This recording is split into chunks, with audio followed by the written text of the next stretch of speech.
Hello, everybody. Welcome back to the Dice Cult for episode 272 of On the Backs of Gods. I'm your DM, Jillian.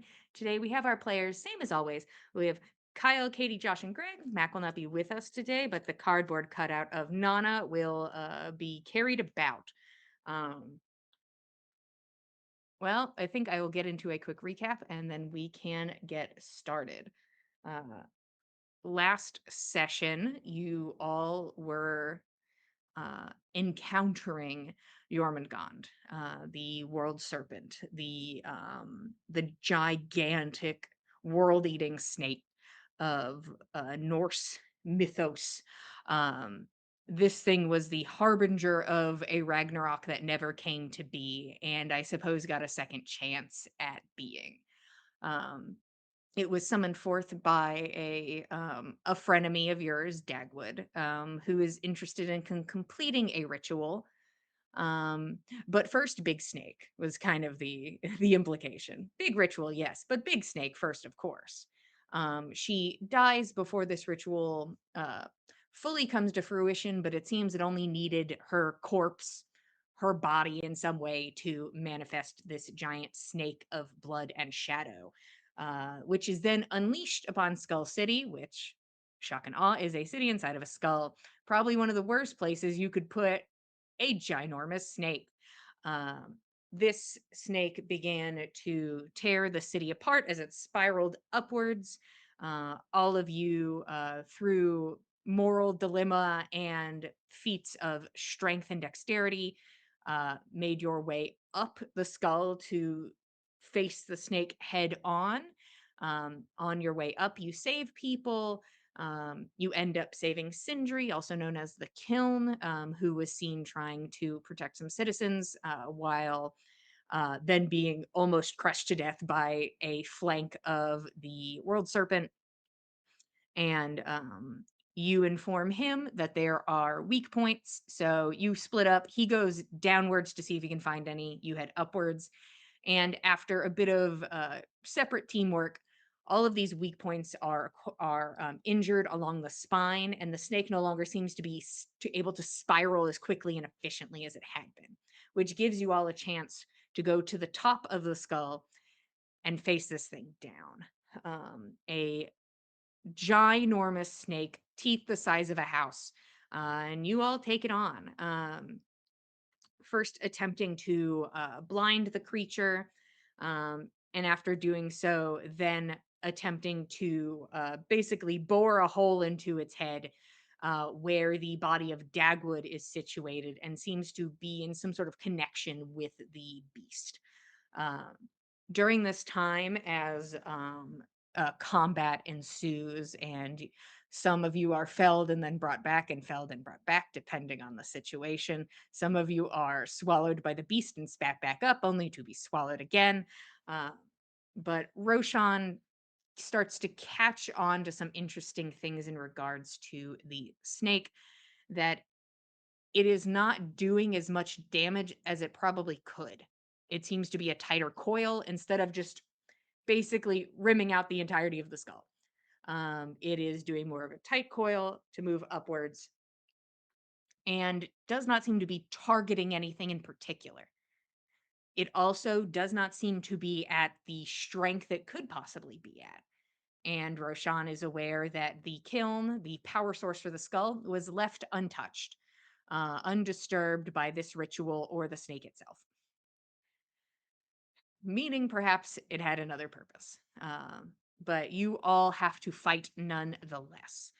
And during this fight, some of you are felled, and then once Roshan is able to reach into the head of the snake magically to dispel the connection between Dagwood and the snake. This whole built up, basically solo torn apart by Keld, who is riding on the head of the snake the entire time, is able to eventually separate the two, but not before Keld is killed by Jormungand. Uh, but you are able to save Dagwood, who you originally could confirm was dead and now does not seem to be dead. So you have Dagwood, you have placed a sort of a collar of sorts around her neck, which is supposed to keep her subdued in some way. So she is secured. The rest of you are risen and badly injured. Your resources are near completely tapped, and you stand around the corpse of Keld. There is an eerie silence. It is accented with cries and screams and the creak of unstable wood underfoot. You can see below you, small torches are being lit as there seems to be a max exodus of people leaving the skull after this catastrophe, and now that it has gone completely dark. What would you all like to do?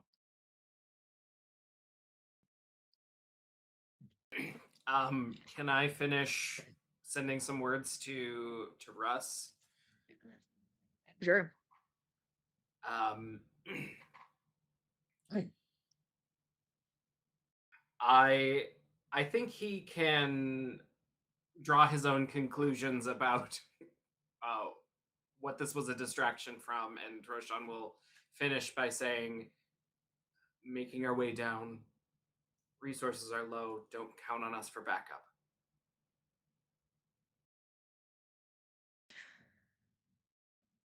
So you're upwards. Good. And that is the response you get. Um, and then I think Roshan turns around and sees Keld still unmoving. I think there was part of him that had hoped that while he was calling for not reinforcements, but to make sure that everything was okay down there, that uh, he'd hoped that they'd figure out how to get Keld back on his feet. But he turns around and Keld is not, and I think Roshan says, we should we should keep moving when we're able. I don't think we're done with today yet. Um, and then I think he's really hesitant to try and do any solutions about this body, but he will rummage around in the things we have and pull out the portable hole and try to get nod to Fen and Nana to help get it around Keld's body and gently drop him in. Okay, so the portable hole. While this is happening, Nana is going to go over to Nyx and inform her that whatever it takes, we're going to get Keld back. Like, there's no ifs, ands, or buts about it. Like, we'll get what we need. We've got this, whatever you need. Um, but you provide them with the portable hole. The portable hole does need to be laid flat to work. So I would love a luck check from somebody because it's not super likely that the place you are currently has a large enough, flat enough surface. 5. You guys are going to have to climb.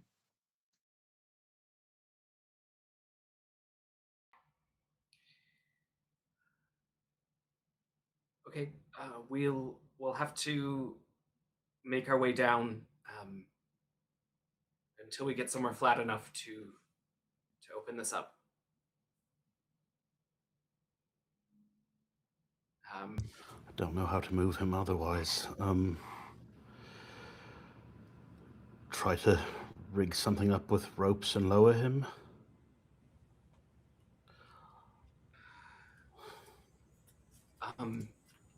Nyx, I hate to ask, but do you have any magic left to, I don't know, be an eagle? I would have to take a pretty long break before I could do that. Well, then I suppose we move as is. Yeah, if we can carry him. I think Fen and Nana would each get under one of Keld's shoulders and see if we could like share the weight that way. So the thing is, it will have to be some sort of pulley system as well. The pathways have been nearly completely destroyed in a lot of places. I will go ahead and just say, if you don't suggest it, Nana will, that you remove Keld's armor. So that can be removed pretty quickly with assistance from multiple people to at least take down some of the weight in this situation. But to move him is going to be difficult. And for the beginning of this, I would like uh, strength from everyone, just a straight strength check.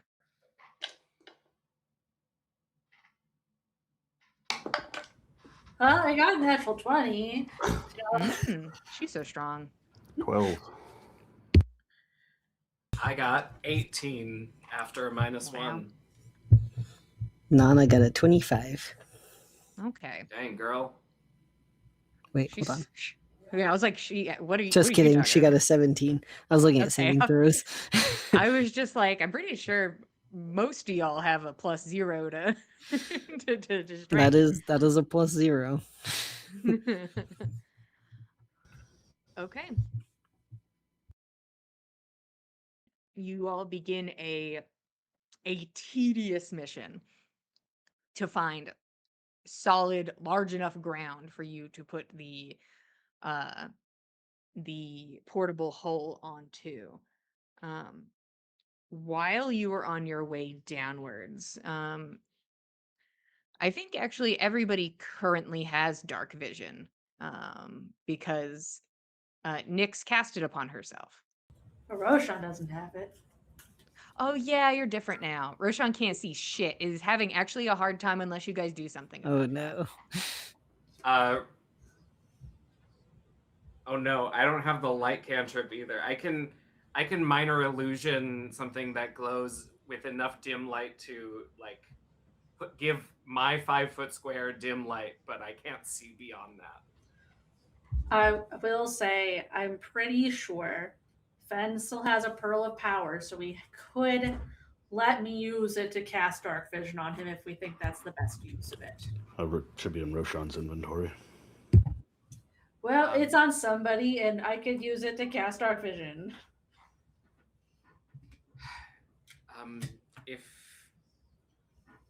If that's what we think is pertinent. Roshan, doesn't do us any good if you go tumbling off of these catwalks. You're right. I will do that then. Okay. And now everyone has dark vision. Okay. While you are heading downwards, you can all now see someone heading upwards. You can see that Russ is currently moving up the skull in your direction. You can see that he is using one arm to pull himself up, keeping the other one sort of close to his chest. It seems he's Nyx. I think you'd be the only one who'd recognize that he's using his non-dominant hand to climb currently. And when he gets closer, you can see that like the arm is crudely wrapped, and he has like blood actively like still gently like spilling from like beneath his hair, kind of down the side next to his temple. And he pulls himself up, and I think there is a moment of like a bit of elation, like relief, when he sees Nyx. It's like, okay. And then he sees Keld, and I think that drops pretty quickly, and he will go over to Nyx. So we'll pick him up later. He's just taking the good nap. Yeah, of course. I think she's gonna make everybody stop so she can take the time to fix this wrapping job because whoever did it didn't do good enough. To pick better bandages. Yeah, you take the time to make the wrapping better on Russ's hand. You can see that it looks like at least a couple of the fingers are broken. It also seems to be like maybe a bit of like shrapnel damage. But the hand currently is not super usable. His eyes also seem a little unfocused, but he seemed well enough to drag himself up the skull. And he's done worse. So, but you are able to at least assist with his hand. Are we heading to the floor with him? What's the plan? I'm trying to find somewhere flat enough to open a hole. Morbid. Okay. And Russ will now assist you in moving Keld's body. This takes a lot of time. Throughout this, a lot of the sounds die down. They do not stop entirely. But it seems that there has been a wide-scale evacuation from the skull. And it is beginning to feel akin to a ghost town as you move lower. And I would say after like approaching 20 to 30 minutes, you are able to find a space that is large enough for you to put down the portable hole. And because you already have a rigging system, I'm going to say that, and that rigging system is just you guys and a couple ropes, but you are able to lower Keld's body a little more politely into this. Also, I'm not going to think too hard about how you've also been transporting Dagwood. I only can assume it's easier. So I will assume that is She is a also waif. happening. Yeah, she is. Yeah. Just, And missing a leg, right? Yeah, she's Yeah. also missing a leg. She is 6 feet tall, but she is missing a leg and is very, very thin right now. So it's really comparatively a pretty easy ask. You honestly could put them on top of each other at that point, and it's like, what does it add? But you are able to place Keld's body into the portable hole and then close it up.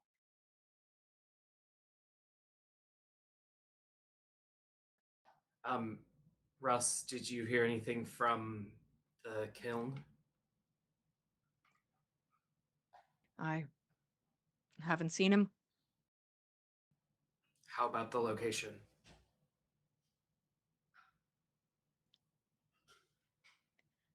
The you can see like one of Russ's pupils looks like slightly bigger than the other. He's like, I don't know. I was busy trying to help people get out. I don't know what would be best, but I think Rose was there after we ran to face the snake, and I think she activated what was the whole goal all along, to get her hands on the power of the kiln. Their original estimates would put the skull out of power for several days, but Dagwood was talking flippantly about how she could just take more to power through issues of consent. And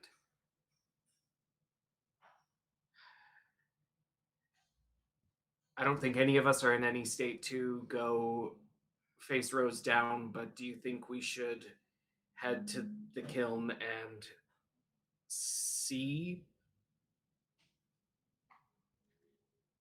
I mean, I would, but whether that's the best idea or not, I would.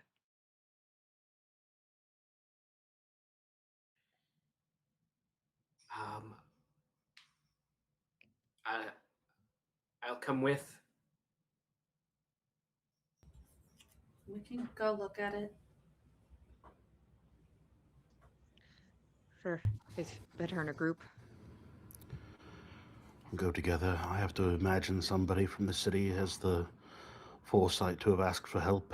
There's people leaving their homes in such a rush are going to freeze out there. They wear summer clothes year round here.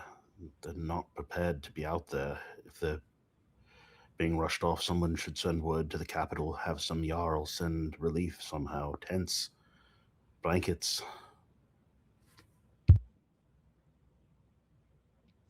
I mean, this will be definitely a strain on the group of citizens in Skull City I'm about to bring up, but there is technically town outside of the skull, so there is a chance that they may have some relief. But once again, that area is not exactly made for a full another city's worth of people in it. But at least they are not running out into nothing. But most of these people dress like it is summer and also are probably in night clothes, as this happened very early morning. So you bring up a valid point to the group. I think Russ goes ahead and just like easily picks up Dagwood and like just sort of has her over the shoulder, and will do monk stuff and can very easily just account for her as you continue. Honestly, those were really good strength rolls. Okay. And you all are heading to the kiln. Now that you have Keld secured, you are able to move a lot quicker. Not very quick, but a lot quicker than before. You end up making it to the bottom of the skull. Along the way, if you would like to spend the time, it is mostly resources if you have any left, but you will encounter people in need of assistance, people who are injured, people who are trapped. If you have any healing potions left, if you have any spell slots left, there are people that could use them. And depending on the level of healing potion left, I would allow that to be for multiple people. But I would need to know if you guys have anything left besides if you guys are going to stop and assist or if you are heading straight to the kiln. I just need to know what the intent is. I think with Fenn's ability to climb up sheer walls and his affinity for rope, if there are people that are trapped and need to get down, I think he could probably assist with that. He's got no spell slots and no healing potions. Nana's inventory says she has some. I feel like she used some though. Fen, I think, fed her one of hers. I don't know if she marked it off or not. but Gotcha. She was laying unconscious on the ground, and Fen used one of hers to bring her back up.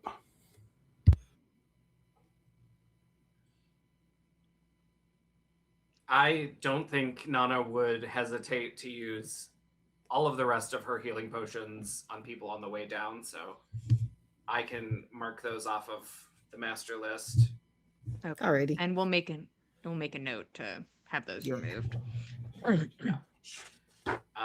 Roshan can do a little earth bending to if there are people trapped under things, but otherwise he is completely tapped of spell slots.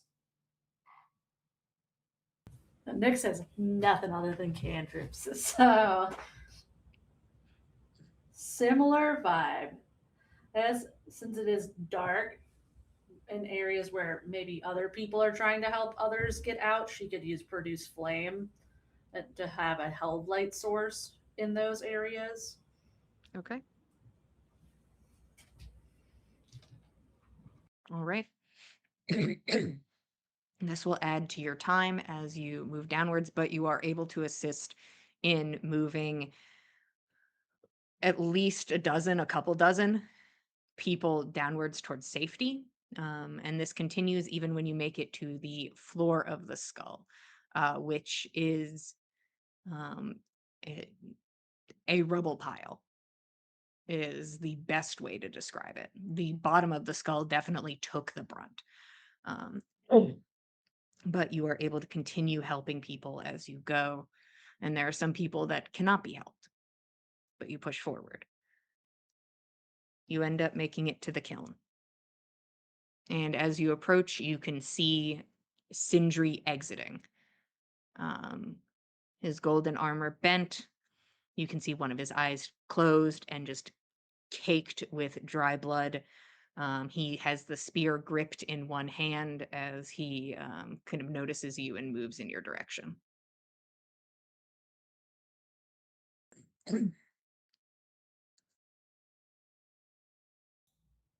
And just kind of does like a bit of like a head shake. Like,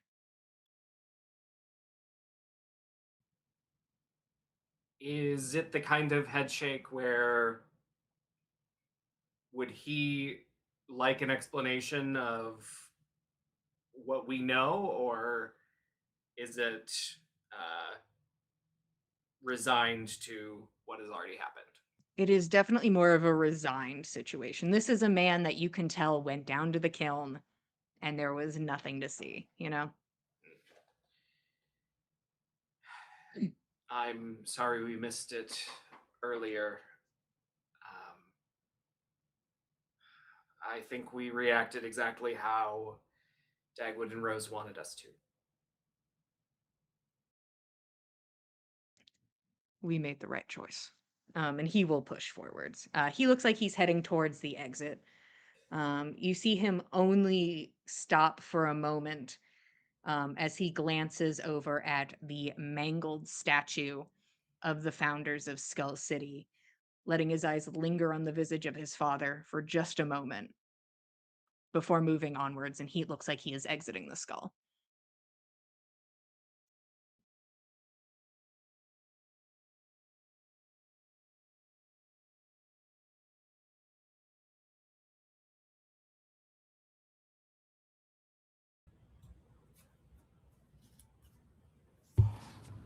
So is the kiln just deactivated? Is it damaged? Is it... What's the state of it? So you followed Sindri and you're trying to get information. I guess so. I don't know what else we're gonna do. You follow Sindri.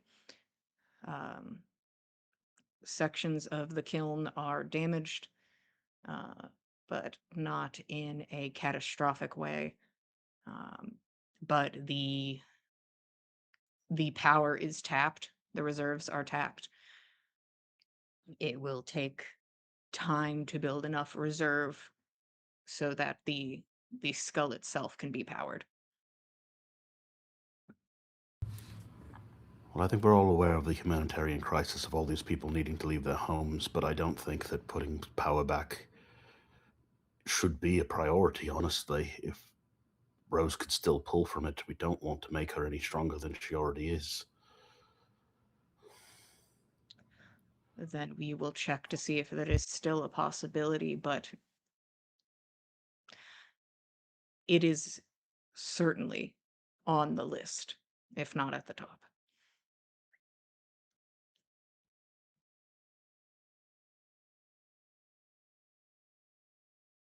You do watch as for a moment, like as you begin to approach the exit, this kind of this final source of light as you begin to leave the skull.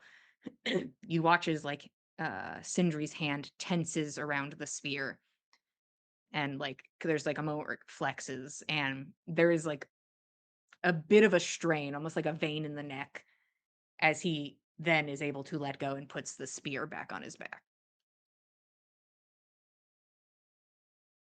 And you all step outside and are greeted with a sea of displaced. Um, the bitter cold and the confused, sorrowful cries of a city. There are pleas for help. There are murmurs of despair and pain. And you hear somebody calling out for Lou. Has anyone seen Lou? Um, and you can see Sindri takes this in and begins to move into the crowd.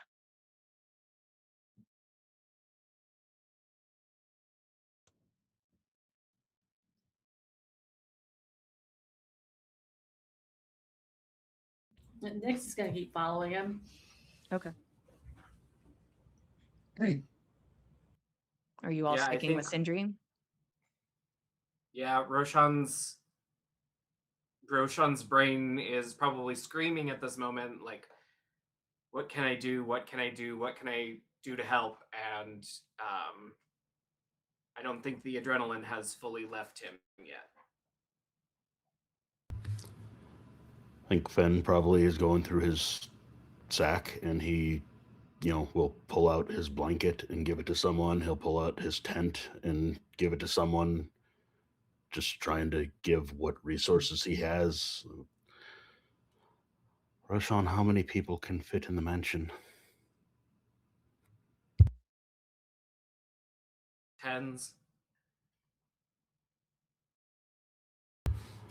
Should we maybe get the children in there? Keep them warm? Get them fed? We'll. Yeah. Um, and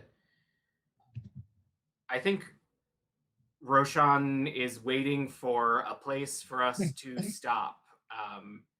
He wants to.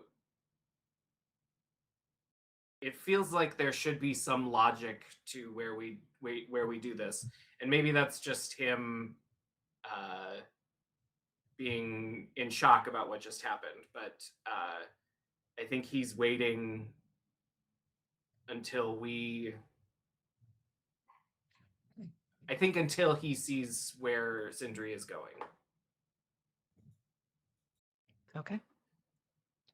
While you're walking, in the distance, you can hear the distinct tone of Alyona's voice, and can get a glance at her across the way.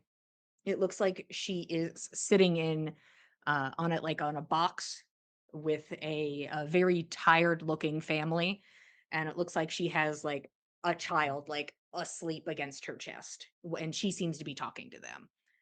uh, Alyona off in the distance doing that, and you see that Sindri just seems to be looking, taking stock, and you all eventually come across a spot where a large group has formed, and Sindri pushes his way forward, and in the center of the group sits the chief's daughter, Leia, looking shell-shocked and distant, and she is sitting at the side of the unmoving Mizrone, Mother of the Sworn.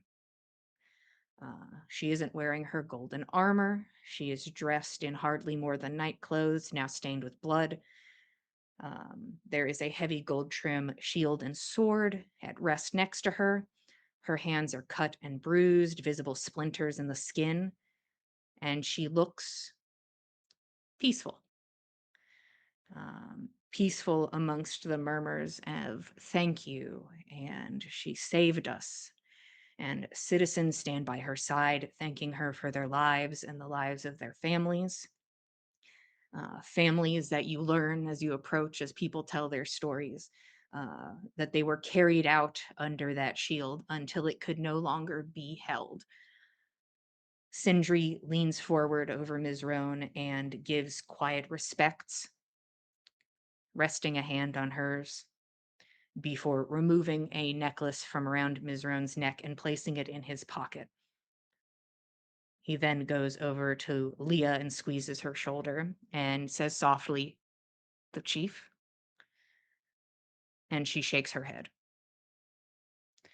He nods before squeezing her shoulder and sort of straightens himself back up, taking in the space around him. Is there anything you all would like to do in this moment, or are you also sort of in this taking in of your space, taking in this moment, or being shell shocked and distant.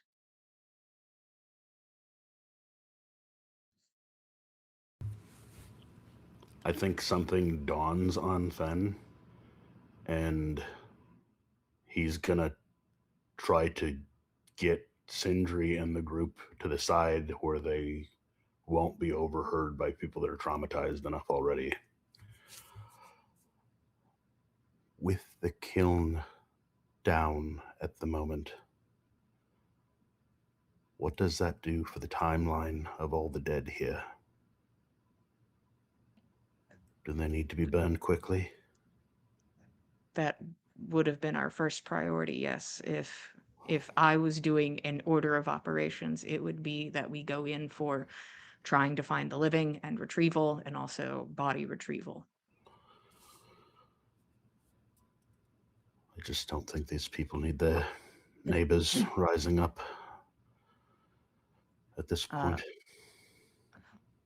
The only bright side of this is that because the skull is tapped, it would also take a moment for corruption to be able to build back up. So we are at least starting at a more neutral base than perhaps anywhere else on the continent. All right. Uh, you can see Sindri like taking in the space and like looks over at Mizrone again and then over at Leah and then kind of gives you all like a curt nod, like one moment. And he is going to go over and place himself in a more central area of where this crowd is.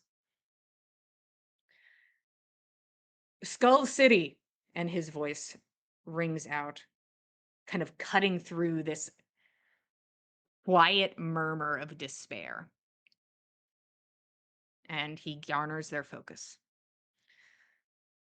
Skull City, we stand where our grandfathers stood, where our fathers stood, amongst the dead and the rubble. Our city was once ravaged by monsters, desolate, no more than a shell of what we know it to be, what it could be. If we stand together, if we do not fall to despair, if we do not bend to monsters, the skull will illuminate again. Are you willing to fight as your ancestors had?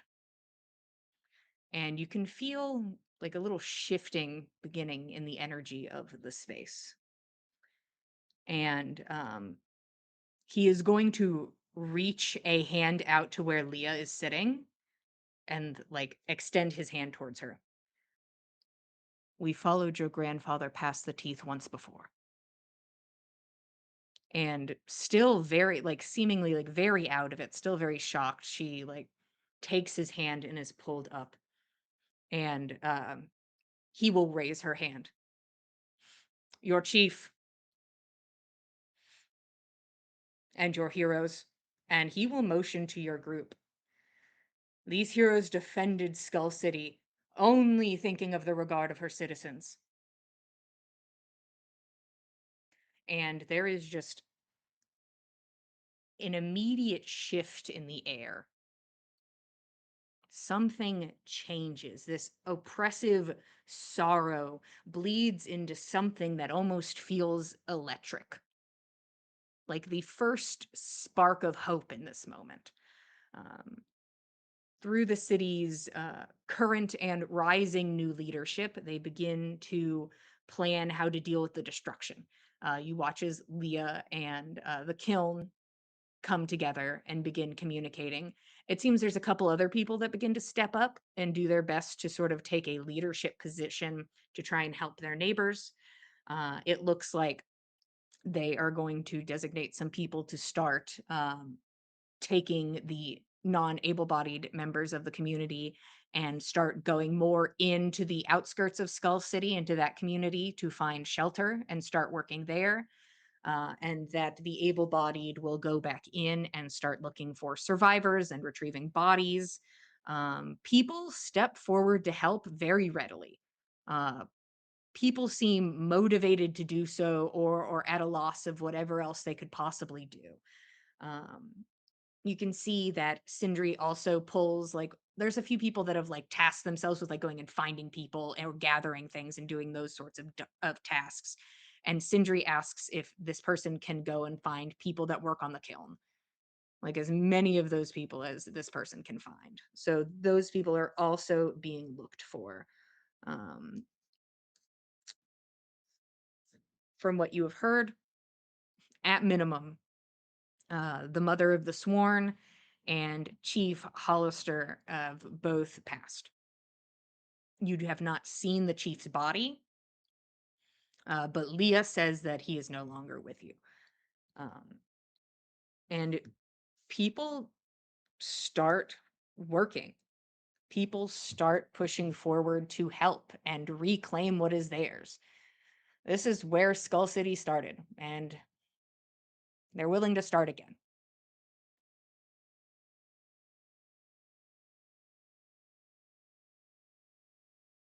Is there anything you all would like to do?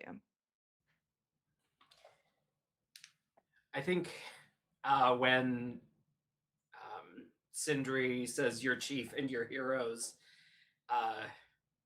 Roshan feels prickles of eyes on him, and the weight of what happened really sinks in and just quietly lets tears flow from his eyes as the crowd begins to disperse.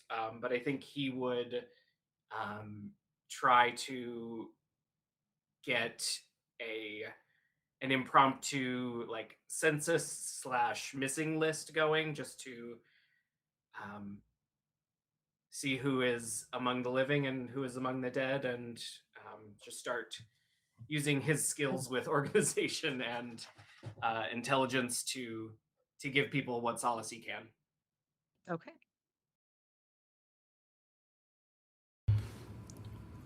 Yeah, Fen doesn't know how to run a census or the workings, the magical workings of a kiln, or how to get that back up and running, but he does know how to run a camp. So I think he would start designating, all right, we need to set up a cook fire here, here, and here. Latrines downhill over there. This would be good places for tents. Probably 2 families per tent if the tents are large enough. There's a copse of woods over there that looks like it could be firewood. If you've got people with axes, and he's just going to do his best to do that until somebody grabs him for something else. When he becomes completely exhausted, he'll go find a crying tree and take a quick 5.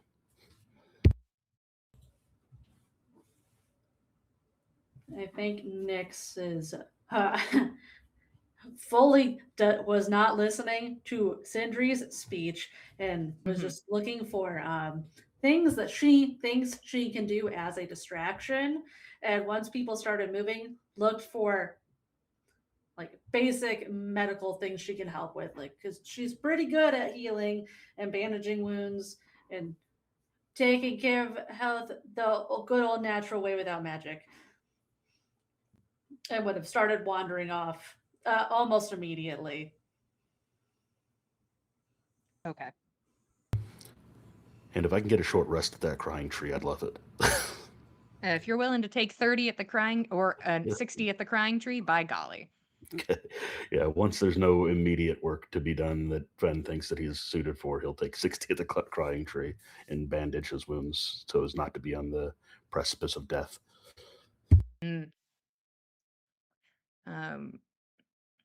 What do you think Nana wants to do, guys? Find her horse. Find Oh, there- everyone's horse.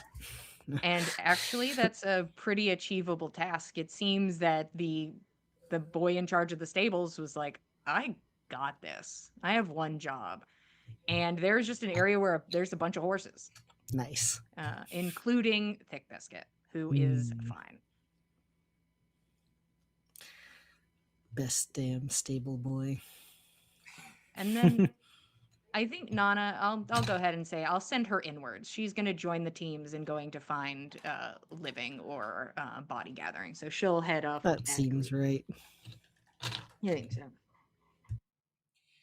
And I think there is a kind of a tipping point between the despair and adrenaline that has been fueling the crowd, and pretty quickly they start to drag. And when people start to drag, I think Roshan um, casts his mansion summoning spell, opening the doors, and inside is just inside the front doors. There is, instead of the large open antechamber that we're all used to, there is a somewhat larger copy of the inn in Galunder.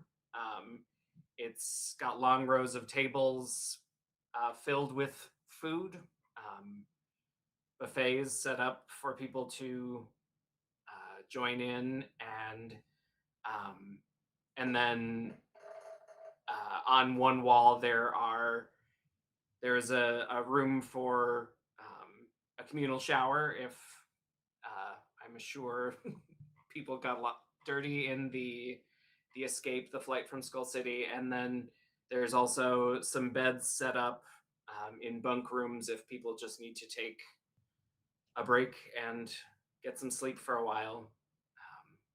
And then beyond that, this kind of public entranceway, there is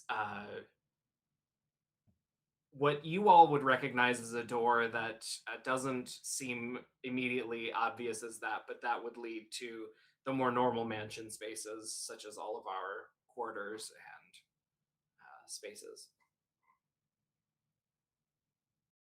Okay. And I think if Roshan could find Nyx, I think he probably left the portable hole with her. And he would say, Nyx, I don't know how you feel about it, but there's space in the mansion for your brother if you'd rather not carry him around with you. I don't think she likes the way that was phrased. Okay, looks a bit more upset at that statement. We'll get up after finishing tying off the bandage she was working on.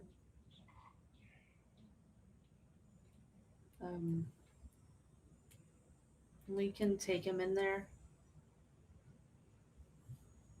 Probably need help getting him out of the hole.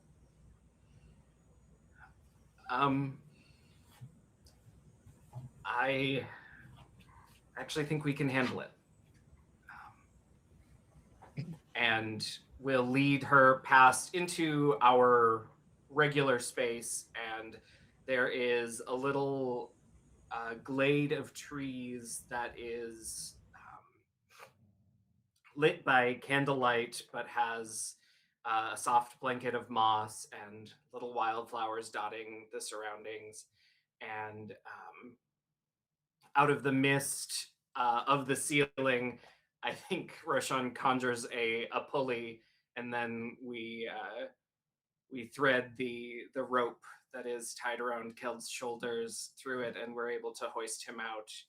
And when we get him just far enough out of the hole, we can pull that out from under him and set him back down, and then the earth kind of pulls Keld's body up into a position of repose, lounging,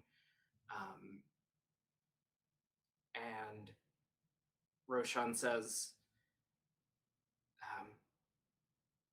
I'll leave you here if you want some time with him, but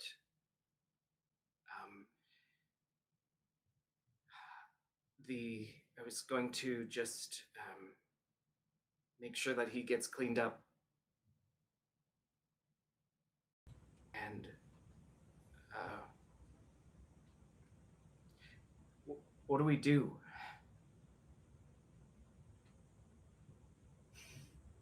I don't know. I don't have any materials to try bringing him back until we can fly around and try to buy more oils. But we bought so many of them pretty recently for everyone underground. If I thought about it, I might have saved something and tried to do what he does, but I don't. I've never done that before, and I don't. It's too late now. I think Roshan senses a little bit of panic Uh-huh. or desperation. 100%. in her, and we'll just give her a hug and say, we don't have to have it all figured out right this minute.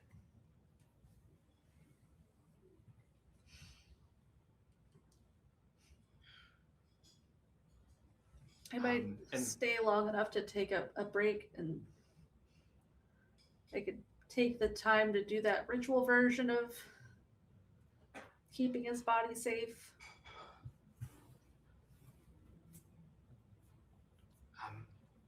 I should take a break too. Sure. And then I think he'll squeeze Nix's hand and sit down on the grass or on the moss beside her and wait with her while she does her spell work. Okay. Nix, can you tell me what your spell looks like? Yeah. I think with the moss blanket that's kind of settled up behind him, the spores kind of come up out of it. A much slower dance than what they were doing throughout the battle. And cover over him in this very pale, like sage green almost color, and then die out over him over these 10 minutes that it takes.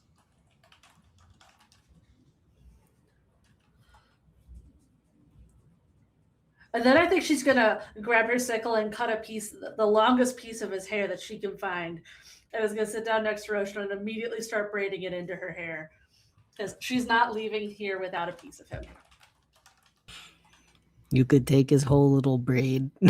So take the for the pre-made braid, and she's like, "This actually worked perfect. He's needed a haircut."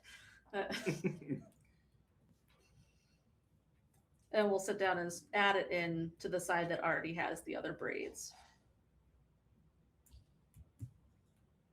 When Nix is finished, I think a couple gentle mansion servants come in and just start to clean Keld up, get the dirt off of his face, empty his pockets, and yeah, we're stealing stuff from you, Yeah, Keld. mug him. The mist comes out, mugs him. Take his stuff. I loot the body. And I think as that happens, Roshan helps lead Nix away, but then is like gets some kind of mental note from the mansion about the catalog of Keld's things, and will head into the glade and come right back holding a ascending stone and a couple of diamonds.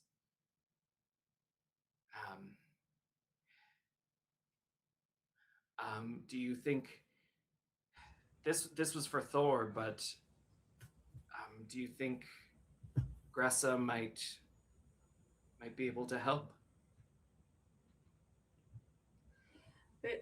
We might as well ask it. It's right there. You've already got it. Yeah. But you know everything that was with him, right? You've got Yeah. was the sack there? Was his fox there? Do I need to Yeah. go What? find it? Where's potatoes? Where's Keld, where's potatoes? potatoes? Where's potatoes, Keld? He should be tucked in the pot, so there should be a Okay. sack in the pot. So I don't have to go find the fox. I just have to go find my own son. Unless you Got open it. it, then you'll have to go find the fox. Then we're never finding that fox.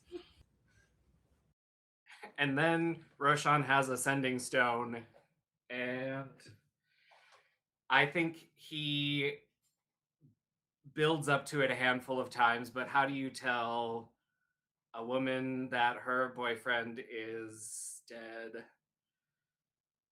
And eventually he just has to rip the band-aid off and say,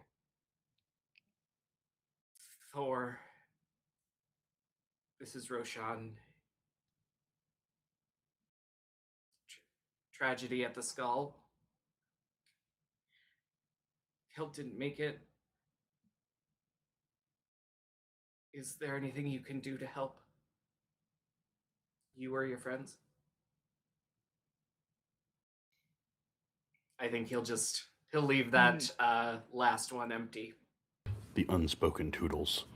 Mm. Yeah.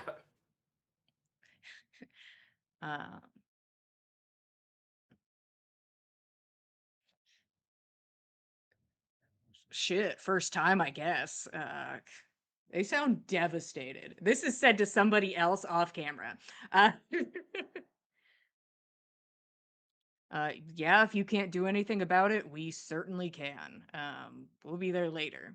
It's whatever. They'll be here later. They didn't sound worried, and that makes me feel a little better. Sounds like them.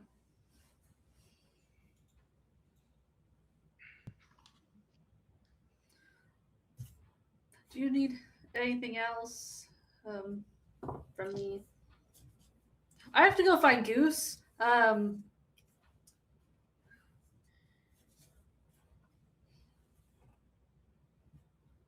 Well, I would try to inspire you by saying, I fully believe in you, Nyx.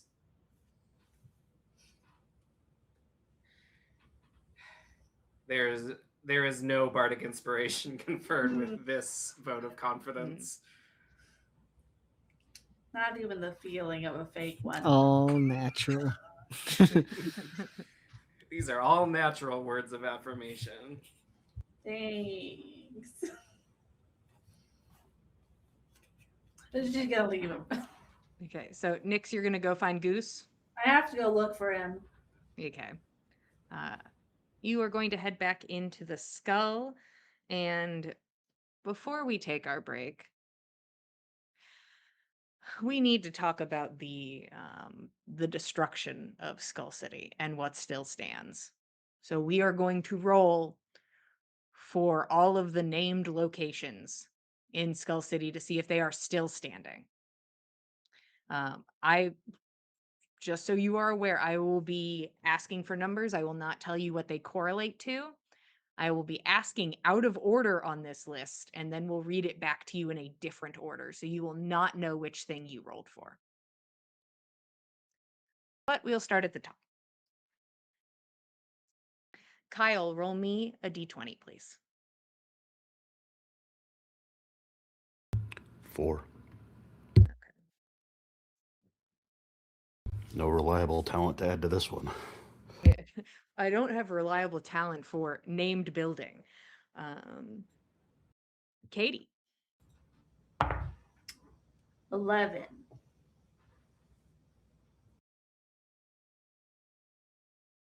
Josh. 13.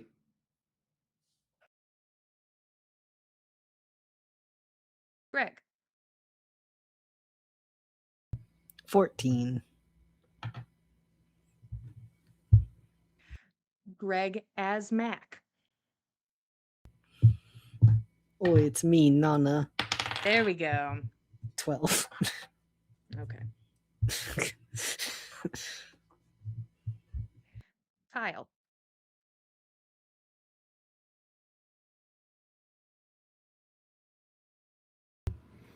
Two. Get the fuck out of here, Jack Dye. God. Jack hates building. He's fucking around. Katie. 15. Okay. Joshua. 5. Greg twice. 10. And a 4.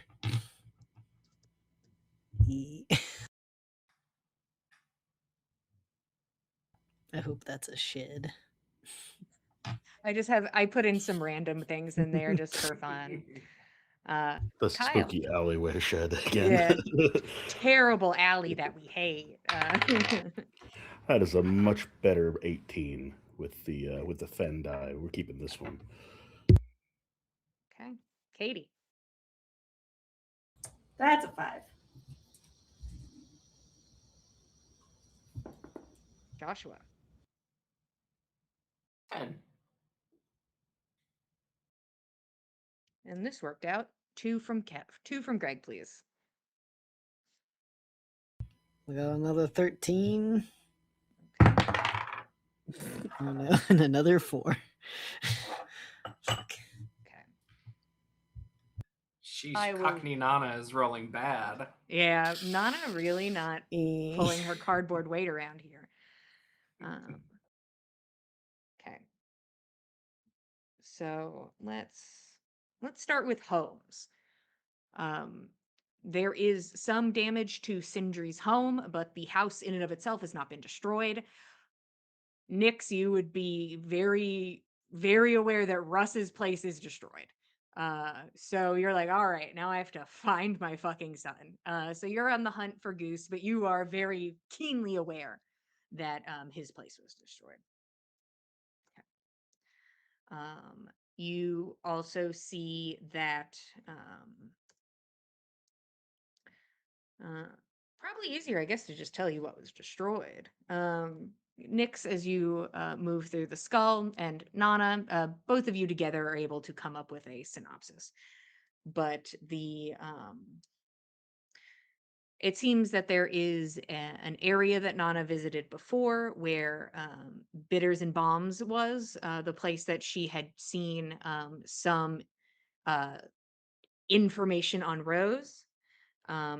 And sees that the bakery Flatbread there was completely destroyed, along with a plethora of other businesses. But the bakery itself was destroyed.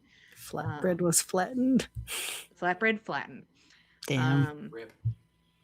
Also, this is not high stakes, and I think the only one who will maybe feel anything, if anything, about it is Roshan, but the warehouse that he was using for wizard training was destroyed. No, my abandoned warehouse.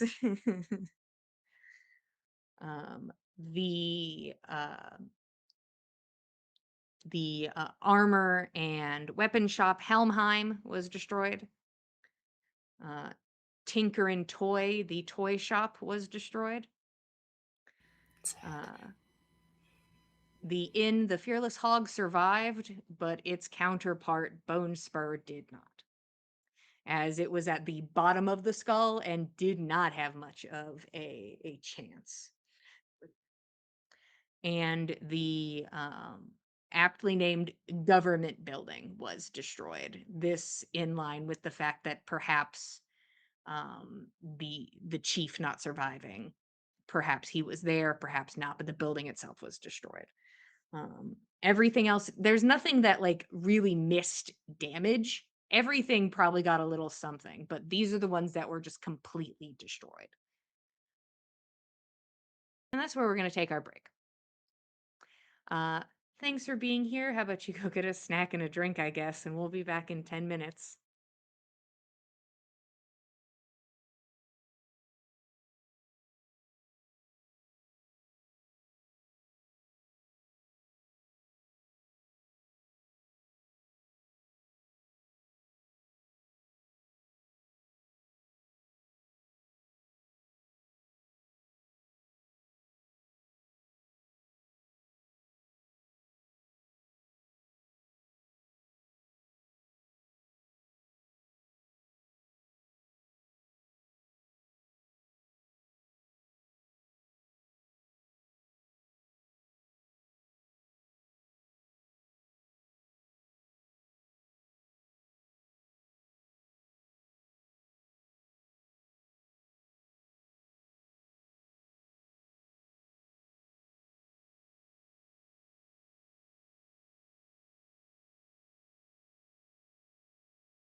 Hello, everybody. Welcome back to the Dice Code for episode 272 of On the Backs of Gods. We just got back from our 10-minute break. Currently, the party is dealing with the aftermath of a horribly destructive event that took place at Skull City, and are helping with the efforts to get people safe and secure. And that is where we currently are. I believe we left off with Nyx making her way into the skull to try and find the corrupted squiggle of goo that she has adopted. Um, During this, you do walk past the duck pond with the terrible mean goose in it, perfectly fine and untouched. No, no issues there.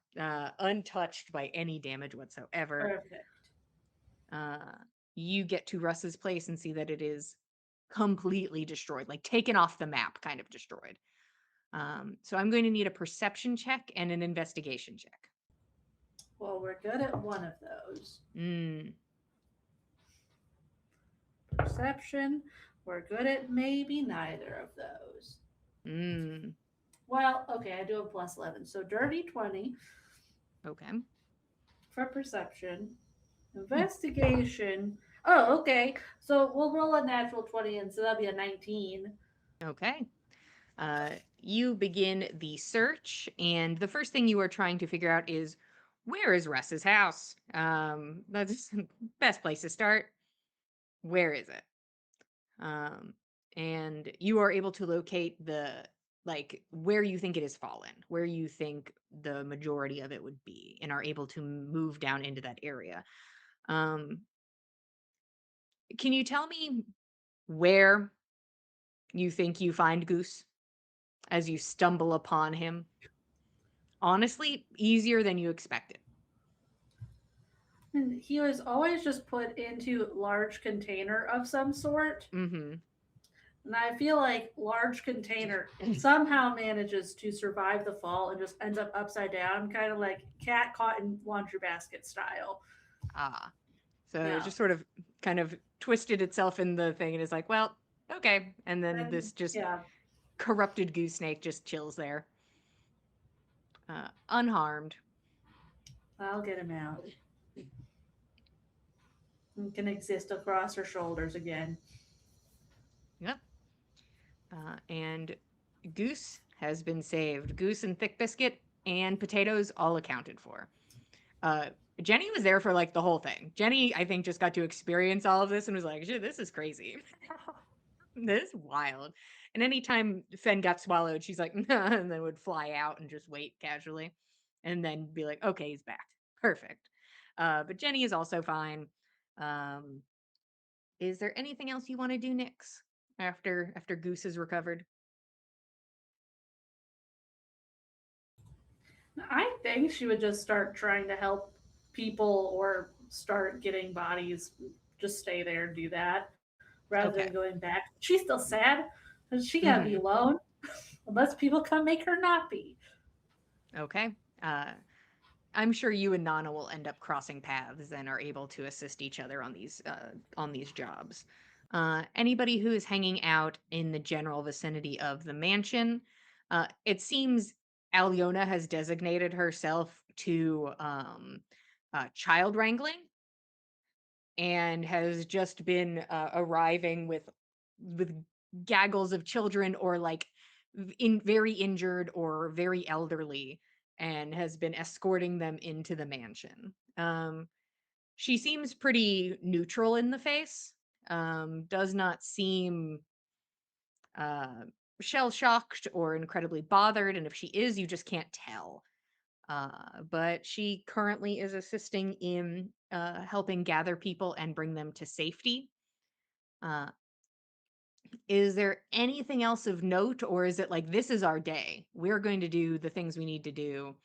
Until something steps in our path, we are helping as best we can, if that is the intent. I think Fen's going to go into the mansion. He's going to lock the door of the sparring room, and he's going to, in his chambers, put all the sharp objects, blades and arrowheads and stuff up on a shelf that small children can't reach. And then he'll stop in and ask Roshan, I was going to head into the city and help with recovery, but if there's anything I can help you with, No. anything in there you want me to be on the lookout for? Um, it's selfish, but I'd like to know if Pinks is okay. I'll swing by and give you an update. I didn't see Pink or Mood out here among the folk, but they might already be inside helping. Who knows? Thank you. Any sort of potions or gears or anything you think I could keep an eye out for? Anything that would help with whatever we've got next? Now, you wouldn't be suggesting looting, would you? Salvaging. Salvaging. Now, that's a good word for it. I've got nearly 1,000 gold. I can leave it. I don't think you should just leave piles of gold in dangerous areas, but I think anything that you do find that can help in any way with the relief effort would be appreciated by all those gathered. I'll keep an eye out.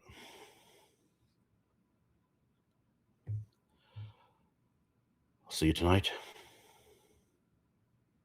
Be safe. I'm gonna run fast and take chances. Okay. I mean, things that are findable are like supplies and things that might be helpful of the common variety. Those things are definitely achievable. There are no fancy potions set aloft in this timeline that are findable and helpful. But is there anything else that you wanted to attempt to accomplish outside of the current assistance you all are giving? I think Fenn's probably out of his depth for anything other than helping with recovery. He's not going to solve the riddles of the kiln or whatever the hell Rose is up to. So he might be able to help if Roshan set him to a task, but he wouldn't be able to just think of it on his own. Okay. Anyone else? Nyx will eventually go back to the mansion, find our alchemy jug, and hole up in her room.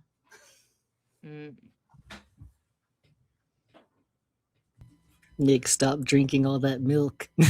It's not That's milk. too much mayonnaise. You can't. That's not what I asked for it to be. It's fine.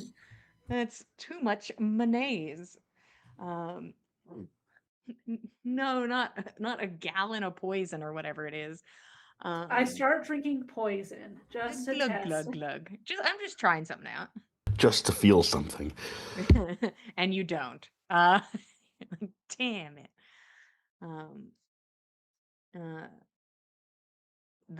The day is spent working and taking care of people. And you start out that day incredibly exhausted. And you're going to end that day exhausted. So I will be taking a level of exhaustion for everybody.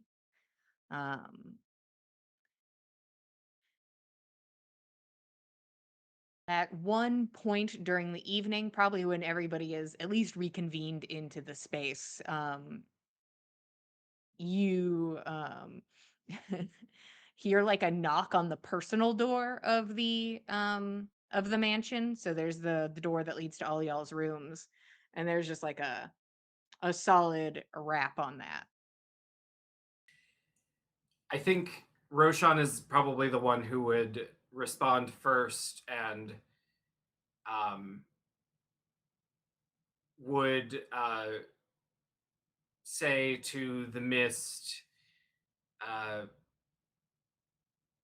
if I give you the sign, let them know that the others are here, and we'll go to open that other door, and he thinks he's going to see Thor and the ladies there. You at least see Thor, and then you see in the background the two others like over there just like hanging out with a huge gaggle of children.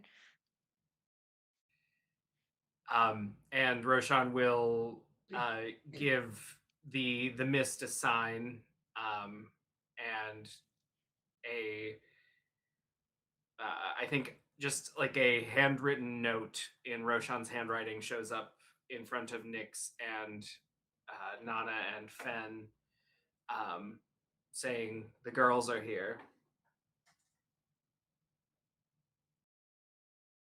Um, welcome. Things are rough. Looks bad. Yeah, it looks pretty bad here. Do you want the story or? I could probably wait. Yeah, I appreciate you coming so quickly. It's been a day. Well, none of it was through my volition. I was just along for the ride for most of it.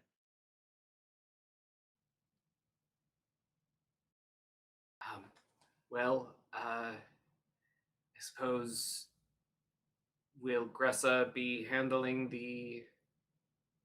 Oh, yeah. Okay. And Roshan will pull out a couple diamonds and say, I hope these will be enough. How much are those worth, Joshua? They are each worth 1,000. Okay. Yeah, let me see. And all of you are welcome to like convene at this point and go over to the glade where Keld is. And you see Thor go over and like hold 2 diamonds up in front of Gressa and is like, what do you think? Does it look good? Hey, Gressa will pull like some diamonds out of her pocket and just kind of like weigh them against that one and go like, yeah, that seems right. And then put those ones back in her pocket. Uh, and Thor will toss the other diamond back to you, Roshan. All right, where's he at? This way. And I think understanding how flippant they are or were about it, that this whole candlelit glade seems like a whole lot. And so he probably leads them over there red in the face. Huh. Gressa looks over and kind of like takes it in. This is lovely. Yeah, thank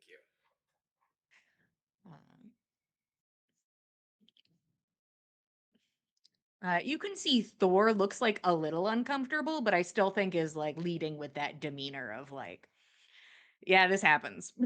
This Nyx happens. will offer the alchemy jug. Oh yeah, Thor's like, hell yeah. We pre-gamed before we got here, but you know, Mm. I don't go to funerals sober. I'll tell you that fucking much. And she will drink. Okay. Resurrection. Gressa will start like she starts like taking her gloves off and like removing the armor around her arms. Kind of like shakes her hands out. Okay, I got this.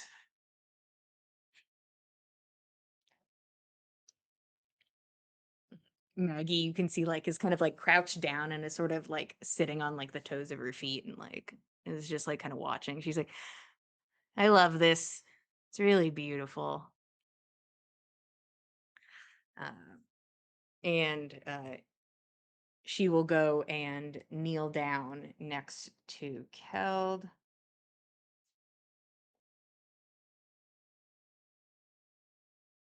Oh no, Google, take your time.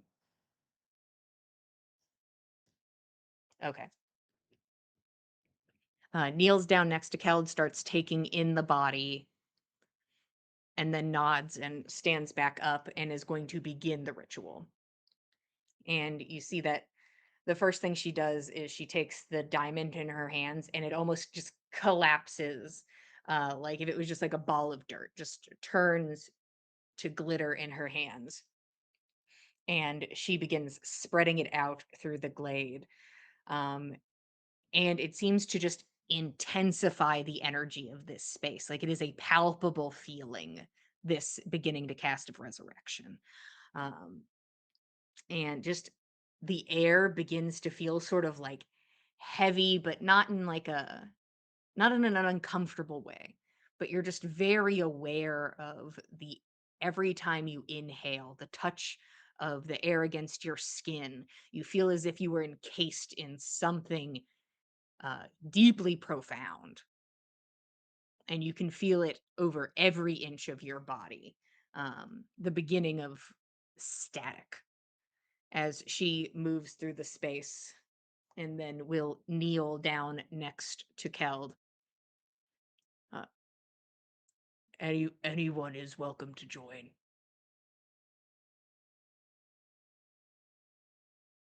Well, Nyx will go up there. Fen will help however he can. He doesn't know what's going on, but he'll do whatever he can to help. Yeah. And I think Roshan will usher Nana over as well. Cardboard Nana placed next to Keld's body. And basically, Gressa is just offering you to come over. It's not exactly that you're assisting in any way. It's just like, hey, you can be part of this community moment if you'd like to be. And she will bring a man back from the dead, and then the Wi-Fi, I guess, went out. I don't know. Scary. It was definitely both of you. So. Yeah, I watched all of you disappear besides Greg, and I went, Yeah. This must be an us problem. I'm like, interesting. And then OBS was like 0, and I'm like, 0? What do you mean 0? Let me just make sure we're alive and well to some degree. Look, there we are. Bunch of cuties. Anyway, I was trying to do a cool resurrection. And I will get back into it. Okay. Gressa places her hand upon Keld's body and just begins to sink into meditation.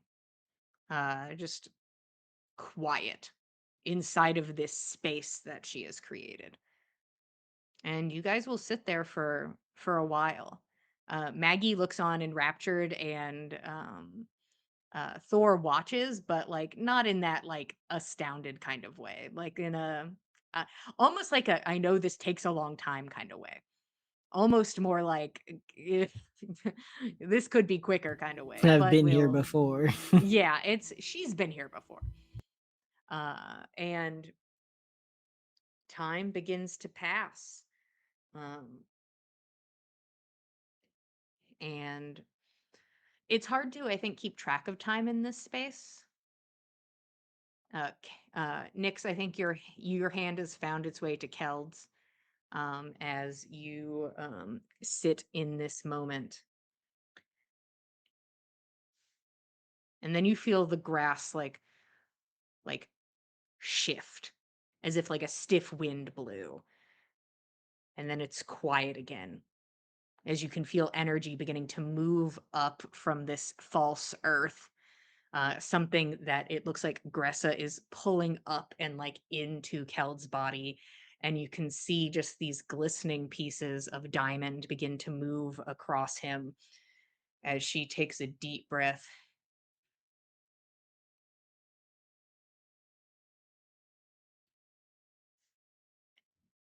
And behind the darkness of your eyelids, Nyx, there is a flash of 2 large white eyes staring back at you, and you hear Gressa inhale sharply as she pulls her hand away from Keld, and the bubble drops, and the moment is brought back into the mansion, and Keld is left unmoving. The visage of those 2 eyes staring back at you are burned into the back of your eyelids. Something happened. Something blocked me. I've give me the other diamond. I can try it again. She just sits there shaking her head. She's not going to let you. She is not going to let us bring him back.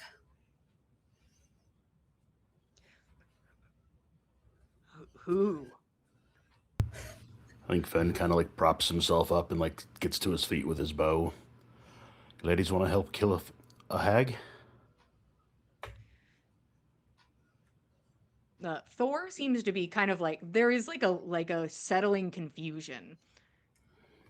Yeah, if that's the vibe, yeah. Well, I'm not sure we've got many other options if she's not going to give him back, because we're going to get him back. She might make a deal for it.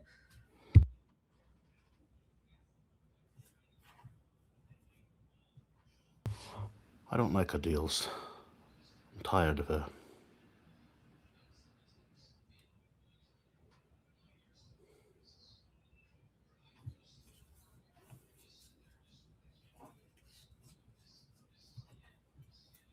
At least got time.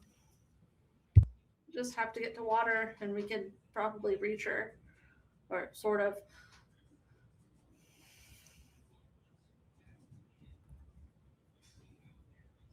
I think that Nyx will word vomit the entire story of what happened with the lurk so that the ladies understand what's going on. Okay.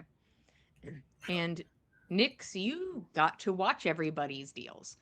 And you know Keld's deal specifically is that he promised her his last breath. And she now has it. And I think she would finally share that with everybody. Yeah.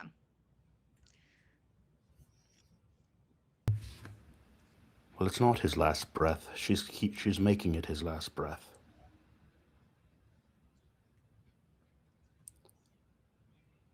Could have 1 trillion breaths between now and his last. If she is blocking this, it is her doing it.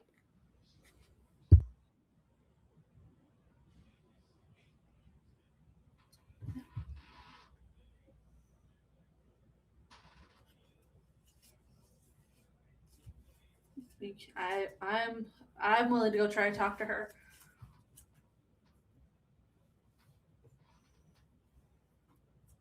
I don't think she fully hates me. Doesn't at least didn't eat me.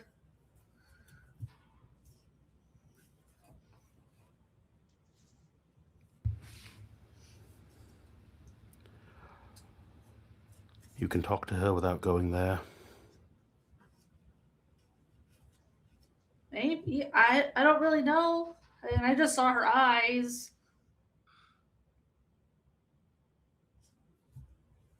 Yeah. So, Nyx, you are welcome to attempt to try and commune with her in some way through waterways, which you know is a way that she is able to reach out. Or you can go there.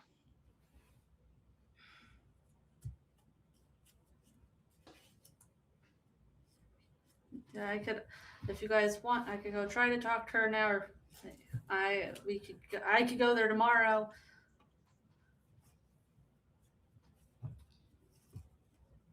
Nyx, I want to help, but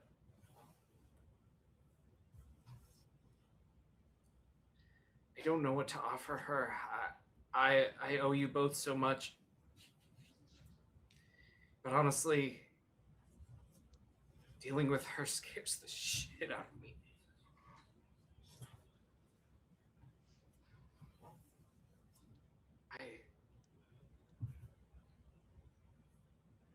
Let me know if there's something that you would offer. Let me offer it in your stead.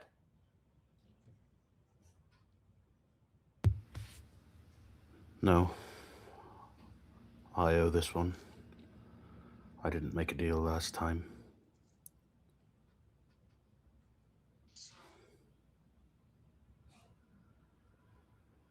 Yeah, we have to talk to her first to see if she'd even accept something. So,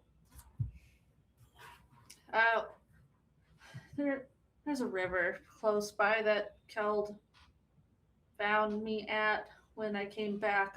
I'll just try to go there and see if I can reach her.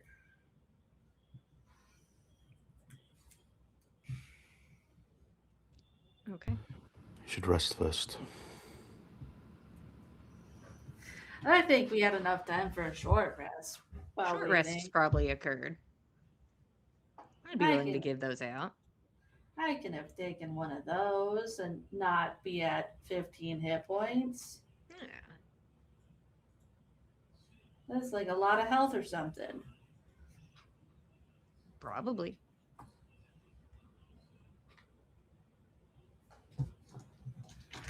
I'll roll those real fast. Sure. And then you're heading out to the stream. Yeah, apparently. I'm gonna go talk to this woman. Hey, give my brother back. Sure. You can see, I think Gress is going through a bit of a crisis. She's like, "What do you mean?" What do you mean it didn't work? And she does not say this to your group, but I would say anybody with a high enough passive perception, like if you think your passive perception's high, you might have heard this, but it was said between the ladies. Gress is like, "I've never seen it fail before. Only when someone wasn't willing."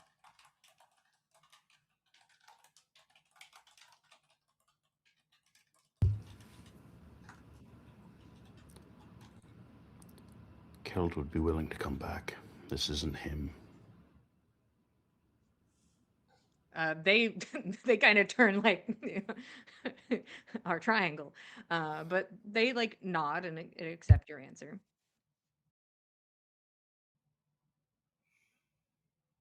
Is Russ here with us, or is he just busy helping the city? If you want somebody at your location, you can have them.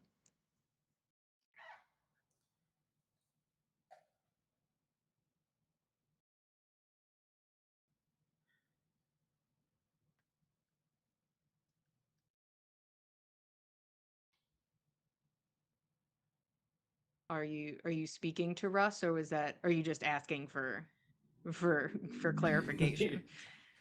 I was just asking because if he was there, I would make eyes at him because Nyx is going off to do deals, and Roshan will not step in the way, but would let Russ know that maybe he should be with her. And if he's not here, Roshan did get 3 level 3 spell slots back from his short rest and would sending to him. I think you would see Nyx on the way out and pick up on Okay. whatever vibes are occurring in this scenario. He's like, "I could use a walk." We're going to and- the river with this alchemy jug of alcohol, and we're gonna go talk to this woman. Sure, I'll carry it. And with his good arm, he'll carry the alchemy drug.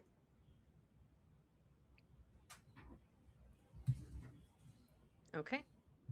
Nyx and Russ go on a walk towards the spring, and he will sit down next to the water with you. Do you know how this works, or? No.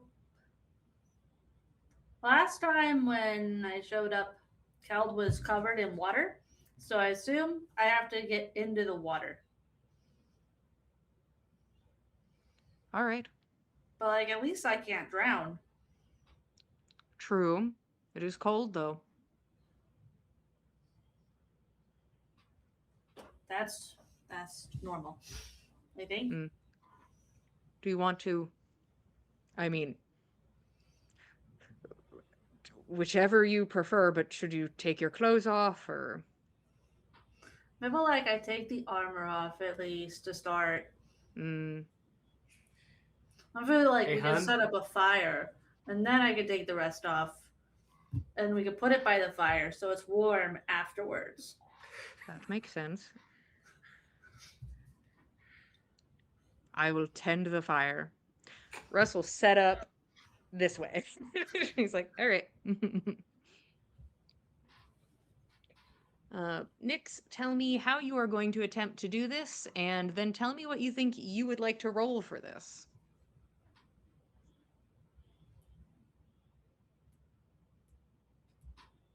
She has no idea how this works, and is just kind of guessing. And decides, well, the last time this person really reached out to her, she was just existing in the water and gets fully underwater, just kind of acting like a fish, like she thought she was when she was a kid. Mm. And well, kind of do the little kid thing where you close your eyes and like just see how far you can go without hitting Mhm. stuff, and just try talking in the water at her, but hoping it reaches her in some way. Okay. And what would you like to roll?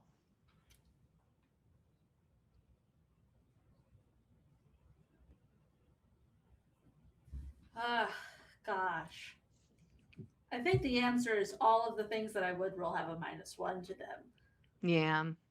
Whether it's charisma based or if we consider her a religious figure, that is also a -1. Yeah. I think it just kind of depends how Nix is going about it.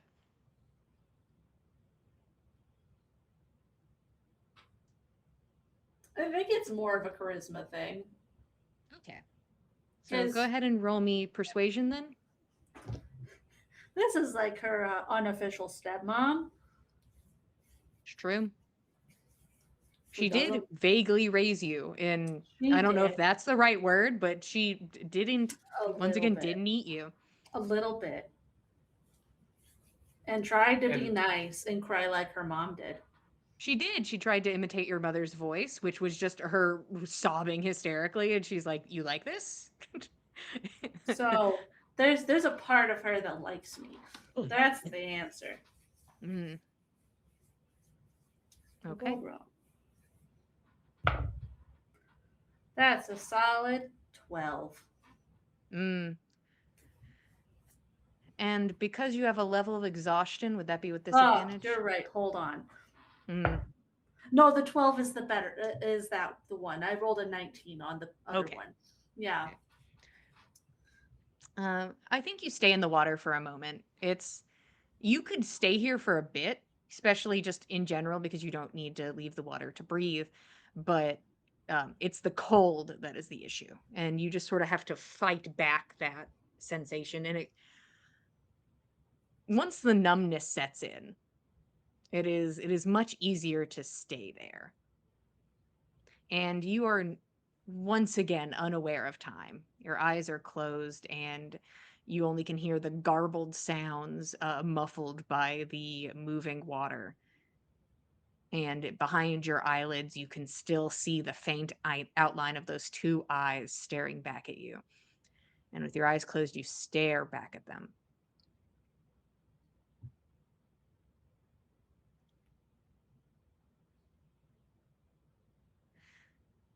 And then eventually,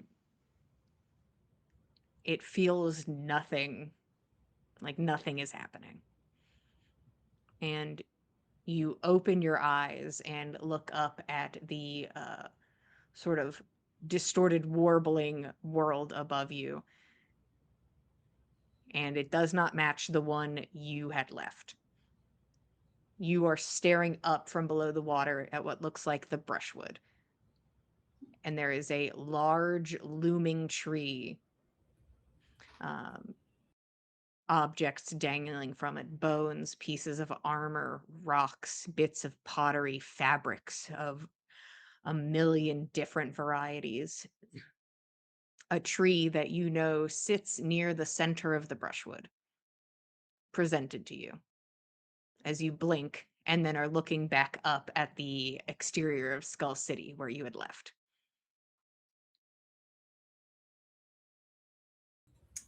Okay, we'll get out. She wants an in-person visit. I suppose that's polite. She is freezing. Yeah, bring you over to the fire. I didn't get to meet her last time, so she's awful. I think that depends on who you ask. Mm, Very particular that you follow through with what you say. So if you say you're going to do a deal, like she gets a little mad if you don't, probably. Or yeah. But I don't think she's awful. She just doesn't really understand normal ways people care for each other mm. because she's not normally around people. I will follow your lead on this one. I know the team is a bit bloodthirsty, but I'll follow you on this.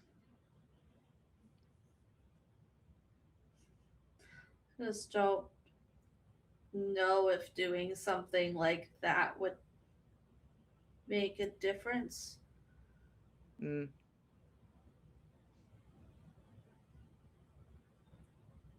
Because he'll still have made the deal. I don't know if magic that strong just disappears like that. I don't know. Not my area of expertise. And then there's also the chance that what they said is true, and maybe he just is he wants to be there and doesn't want to come back. There's a chance. I suppose we'll find out.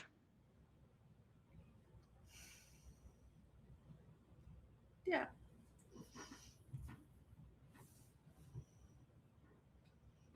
That's tomorrow's problem. It is.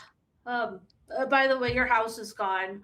So Well, in the past month, I think is the most I've ever used it. So yeah. I just thought you should know. it's good to know. Well, I don't need much, so We have the mansion house that we could stay in. Unless the Sindri have like spare rooms, his house is still okay. I saw it. Sindri has a very big home, and I'm sure if I asked, he would. We can all sleep over. Got it. That is certainly what I said.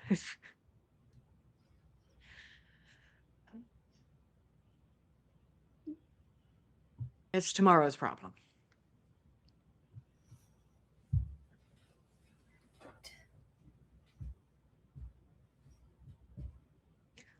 Let's get you dressed. Let's go back inside. Okay. All right. And Nyx and Russ will reconvene with the group.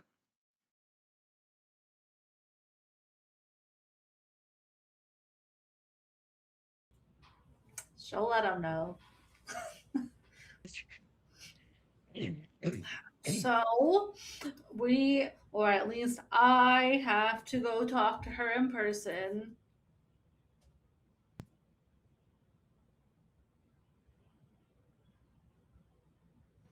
There's a lot that needs to happen here if you guys want to stay and help out.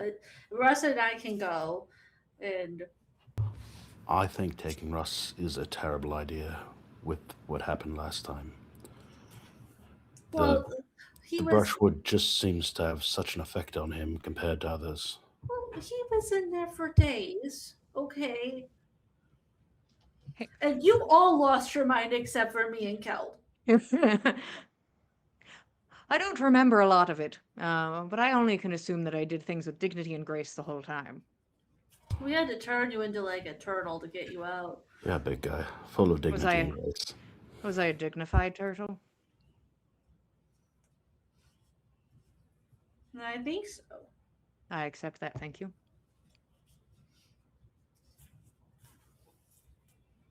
It also seems like the ladies are like, we'll go if we're all if we're all doing a whole group thing, that they will come along as well. If they're like, you know, if we're fighting a hag, maybe, or if we're all just going on a field trip, whatever the vibe is, we Hell will. yeah.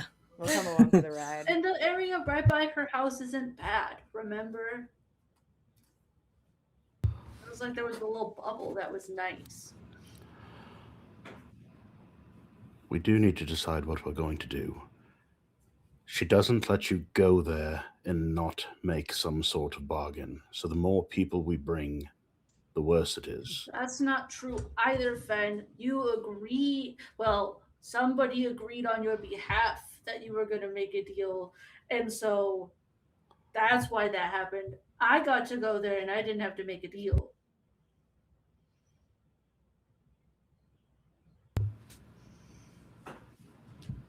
I think she should be destroyed. But that's my opinion, and there are many people here who also have opinions that are as valid and important as mine. But she is keeping Keld from living his life. He could be back here with us now, and she is the reason he's not. And if this was any other foe, we wouldn't tolerate that.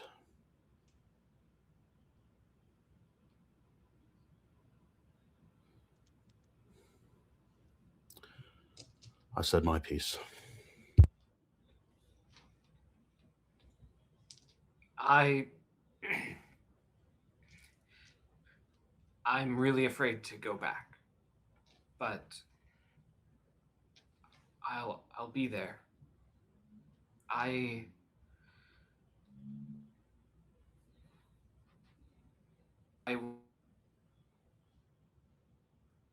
don't know what affections you have for her, but I would like to see her destroyed. My only issue with that is I don't know the extent of her symbiosis with Demwoods and the Brushwood. If her destruction could put Demwoods at risk, then it's not something that I would want.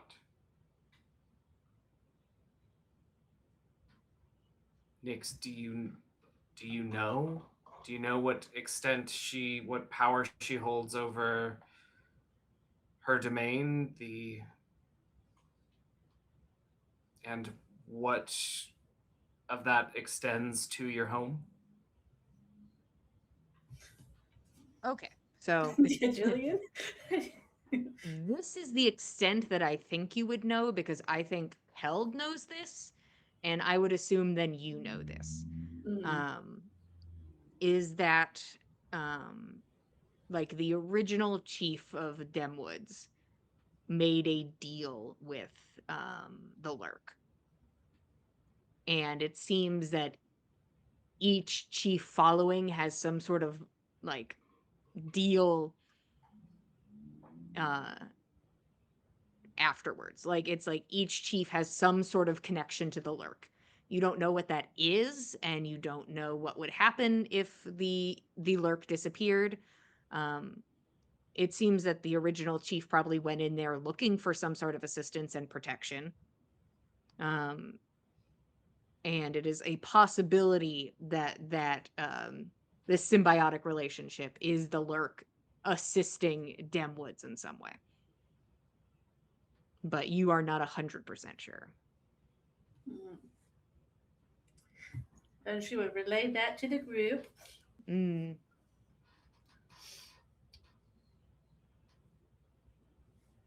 So, and eventually he would have had to make a deal with her anyway.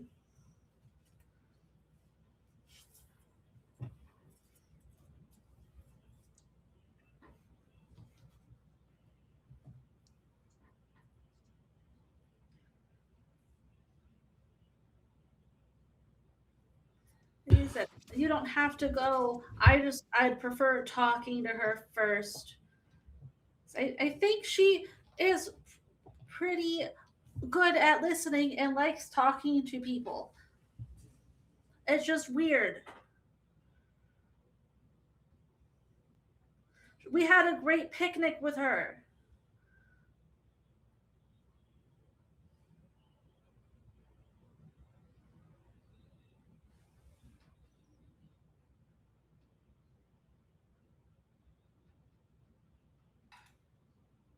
We've got the night to rest on it, but perhaps we can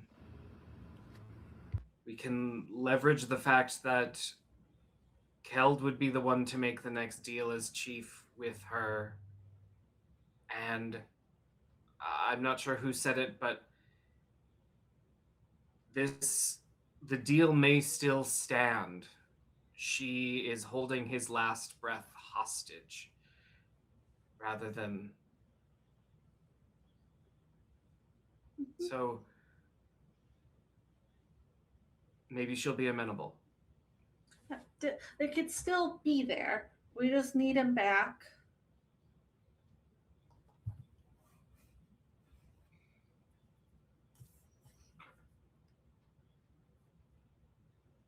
And I think Roshan would the rest of that night try to find some time with Alyona to ask her advice on this whole sitch.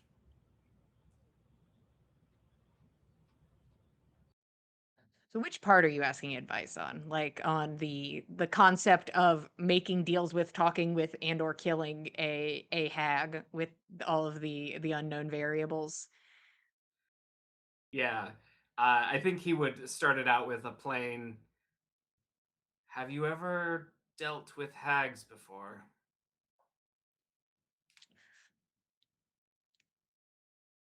I have dealt with women that I would put in that category.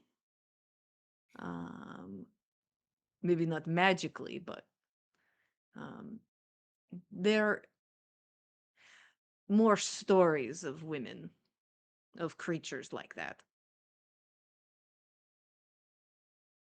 We've got stories ourselves. Held. Well, I suppose everyone in the woods owes this triune being called the Lurk in somewhat for letting them live safely within an area she may otherwise call her domain. And Keld, he promised her his last breath. And now she won't let him come back. I think she won't let him come back without further dealing. Mm.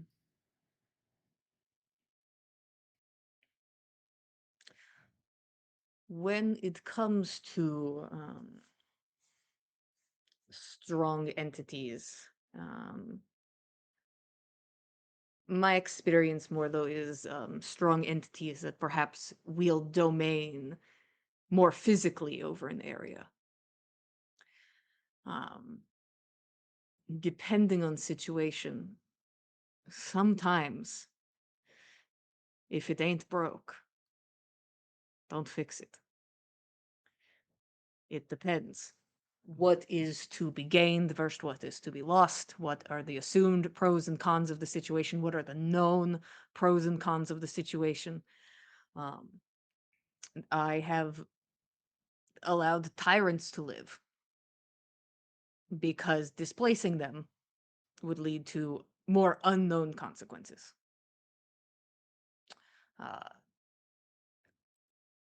When it comes to deal making,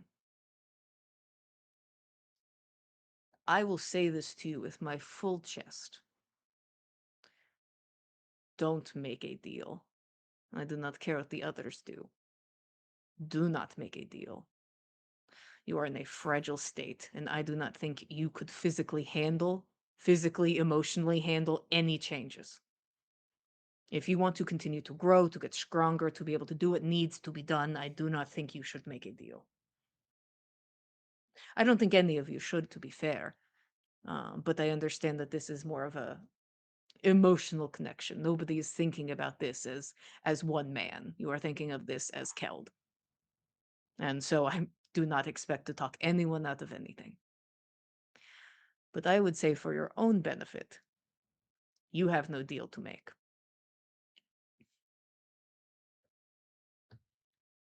I think that hurts to hear. Um, but I think he still appreciates her thoughts on the matter. And I think he's got a lot to think about before he crashes. Yeah, she'll stand up and she's like, she'll give you a nod. And when she turns around, there's like a baby strapped to her back and she walks off. Uh, Anything else from anybody before you attempt to get your long rest?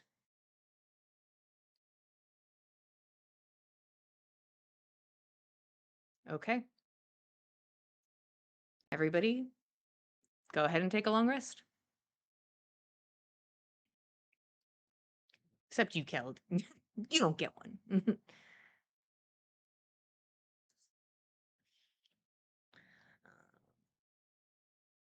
And you all can wake up the next morning. You're also welcome to like kind of pre-rig the mansion to pop back up again expeditiously when you guys are gone, because you don't know how long you will be gone, and you set up the mansion a little early. So you're like, you give everybody the heads up. You're like, hey, listen, there might be a moment where it feels like you're falling and then you're like, you're gonna wake up. But it's the transition between the mansions. You'll be fine. But all of you wake the next morning. You have the ladies, you have Russ. Russ is still wrapped up in his little arm bandages, and has one pupil that is a different size than the other. But what's the game plan?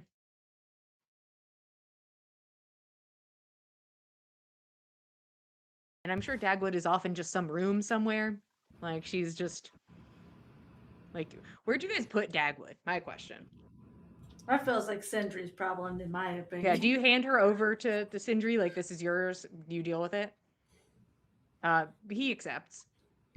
He does mention that there is that he's been in talks with high security prisons to see if any of them are capable of handling her. So that's something in the works. So he will take Dagwood off of your hands. But you were there the next morning.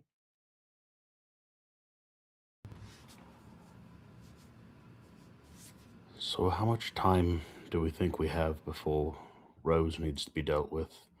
Because it's a long trek to the brushwood. Can we get there quickly? Can we bypass the worst of it? I can't fly us anymore. I can just get us through a tree to go there. Okay. All of us? As long as everybody moves quickly. That's worked before. Before we leave, can I have asked Sindri if the teleportation circle in town is still here? Ooh, so that would have been at the government building. So I am going to roll a luck check with disadvantage, and see if the teleportation circle has been damaged.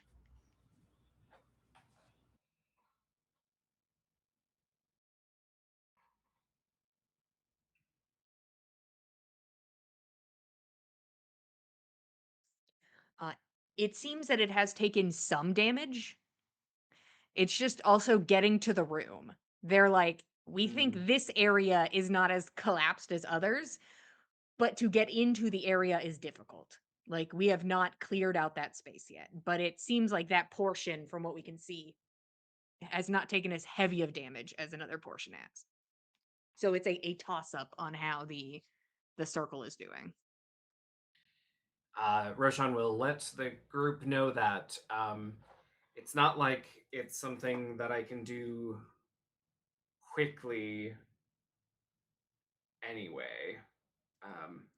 So perhaps only as a last resort. Well, Nix, how many times are you able to let us through a tree? Because getting out might be as important as getting in.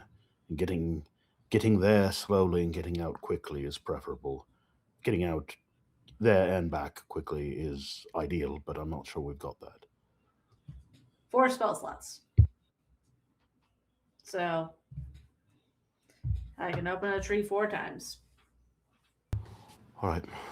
I think that's acceptable.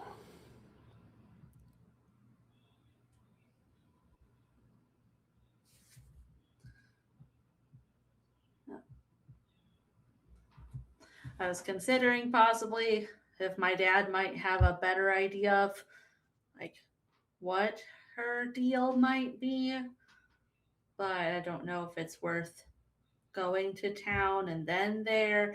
Also, then I have to deal with telling them what happened to him, and that would be a whole thing.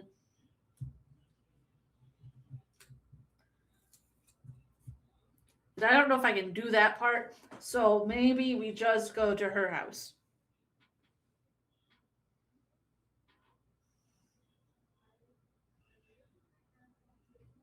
Great, we'll just go to her house, everyone. Glad you all agree. And burn it down, I assume. I'm gonna talk to her first.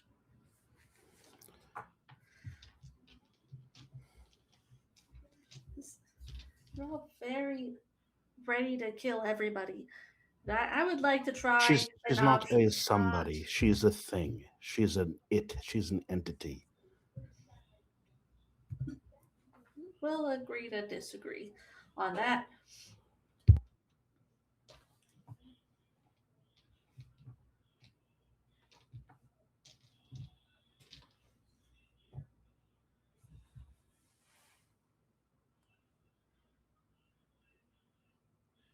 Well, I'm going to go.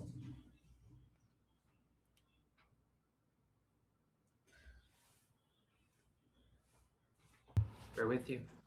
You're not going alone.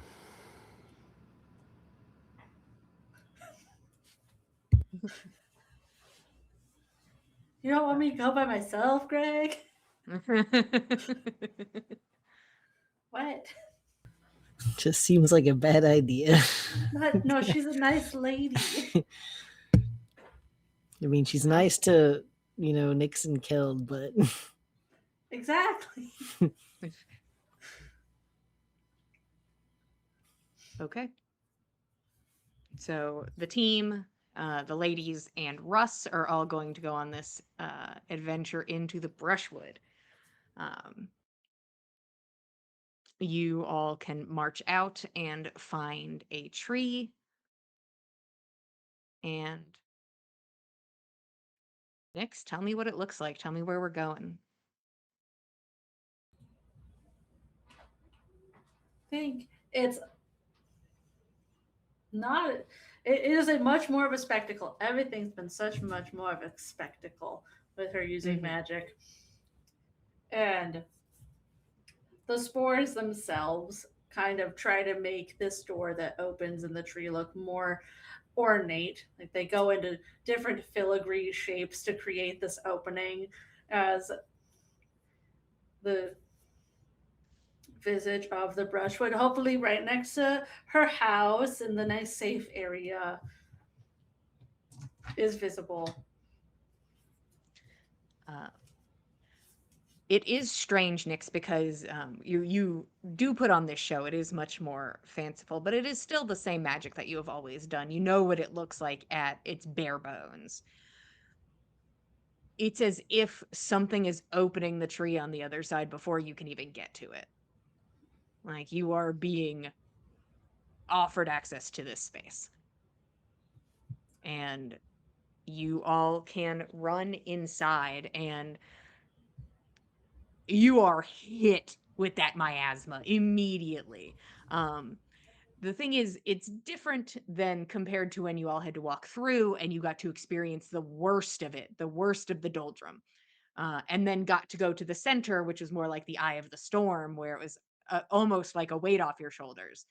But going from 0 to the eye of the storm, you can feel it and it is palpable, but it does not seem to be at this moment altering your mind in any way. But it is an oppressive feeling over your body and mind that is just very palpable in this moment. As you enter the brushwood, a thick tangle of dark trees and heavy canopy, the gentle clink of homemade wind chimes of bone and what looks like pieces of armor and bits of weapons and pottery dangle from the trees around you. Fabrics blow in a soft, steady breeze. And in some spots, it just dies. The fabrics lay limp, unmoving, a strange quiet in the space, just the gentle clink of objects and the creak of wood as you walk towards a gigantic, gnarled tree uh, with a door right at the bottom. And the door is open.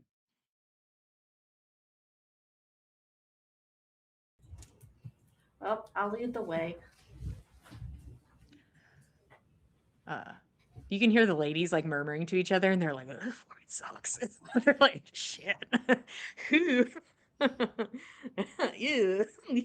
So you're just getting to see people who didn't get to experience this yet experience it, and they're like, "Phew, "Shit, fuck, this is awful." Um, but you push forwards and approach the entryway to the home of the Somler, the lurk of the brushwood. Uh, and you push open the door, and sitting in an unmoving rocking chair is the like emaciated body of the lurk. Her corpse visage, eyes wide and white, hair stick thin and like missing in patches as it hangs at her side. You can see near every bone through the skin, and you can see the tips of sharp white teeth slipping through her thin, cracked lips and black veins that move under the skin. She sits there, unmoving in this home of dust and baubles, jars and twigs, herbs and oils, just a plethora of things, gardening tools, things to cook with, but they just seem old and rotten, unused, but set in a way that as if they have always been in use. And you blink, and the body of the lurk is gone from the chair, and you can see the movement of shadow behind a large pillar in the center, a huge hunched figure. Come in.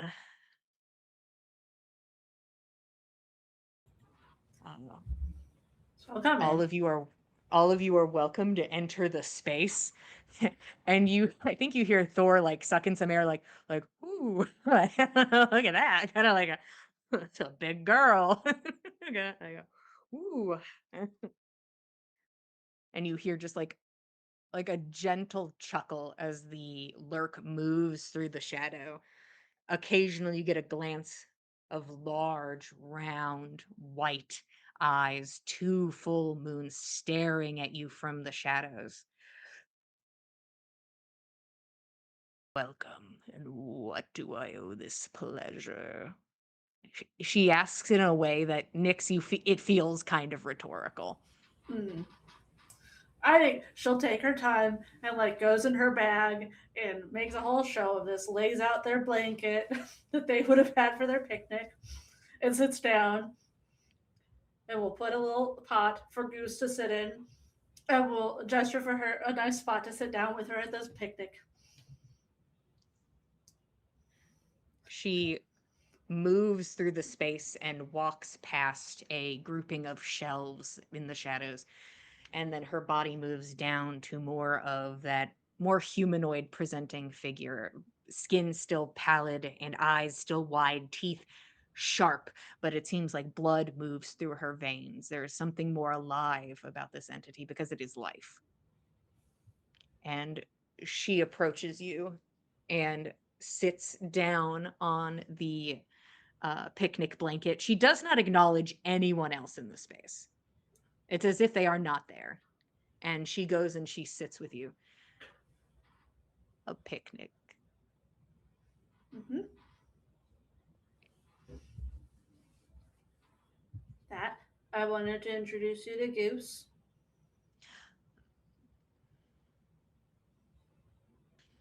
Hello, Goose.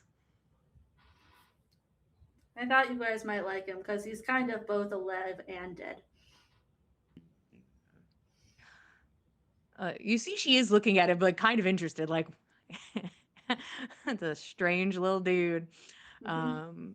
Takes in the sight and like nods and then like looks back to you. I think you know why I'm here. Mm. And I would like Keld back because his deal was for his last breath, not all of them. So I feel that us trying to give him back other ones should count, and you're stopping something that I should be able to do.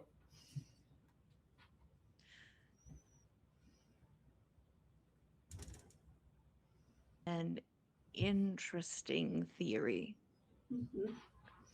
May I add my own? Of course. Perhaps I own that breath. Perhaps it has a place of residence.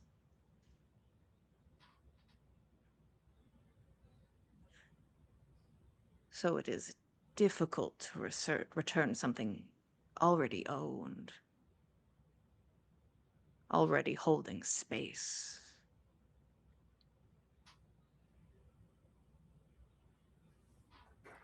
Are you lonely? Yes and no. Hmm.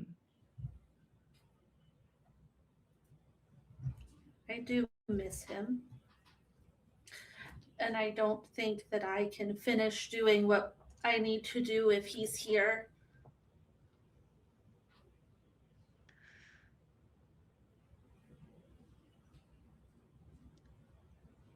I do not want you to be sad. But deals are deals.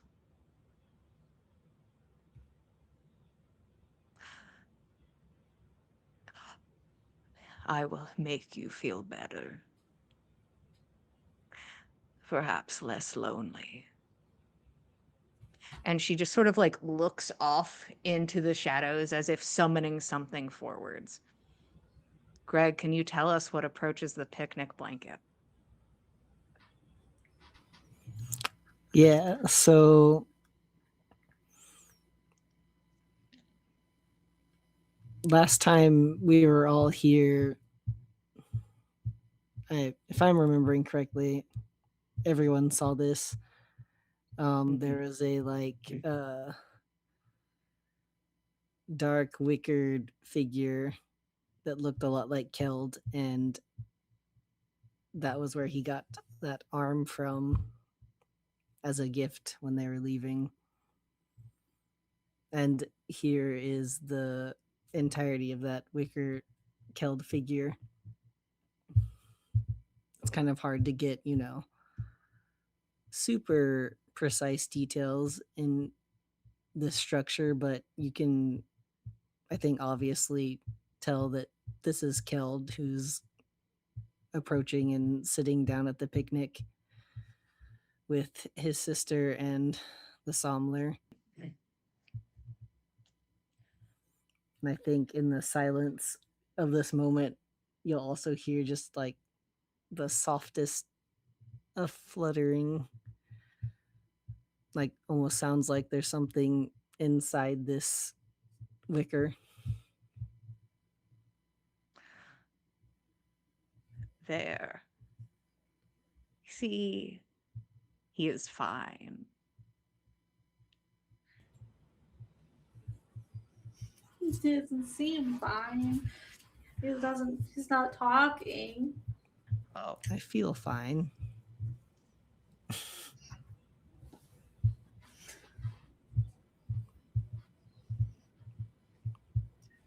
A lot of emotions. mhm. I think Nyx will get swaddled in a hug. She'll give him a hug back. I was gonna ask you to make soup last night, and I couldn't.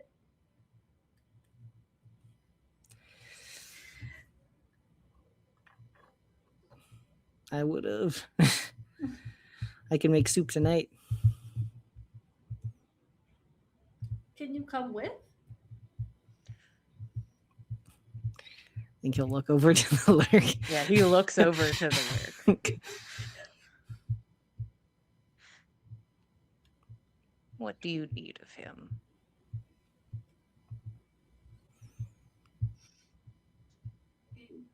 We Is the have. snake gone? But she will describe the entire current situation of the skull for him.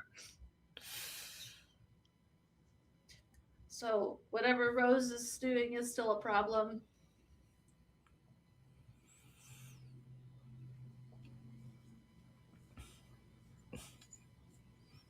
If wicker could hold tension.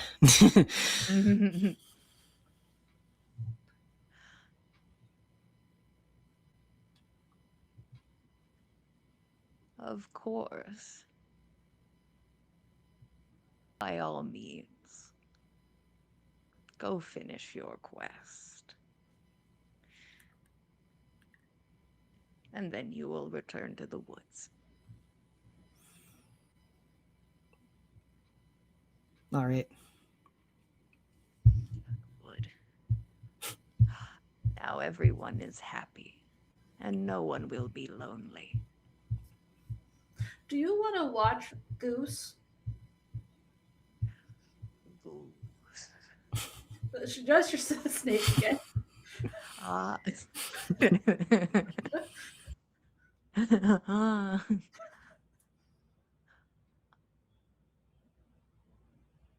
I will if you like. I'm trying to train him how to do things, and maybe you have an idea. Hmm. He'll hand him in her. Yep, he'll loose up. These are his hats that he likes to wear. How fun. He puts a hat on him immediately.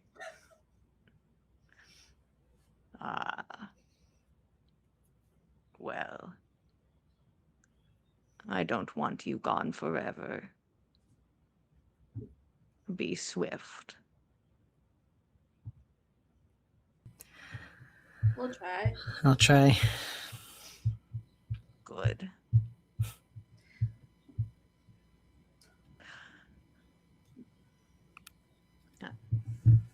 She will stand, and I think as you blink, it is just the corpse back upon the chair, and Goose is just hanging in like a birdcage. Mm.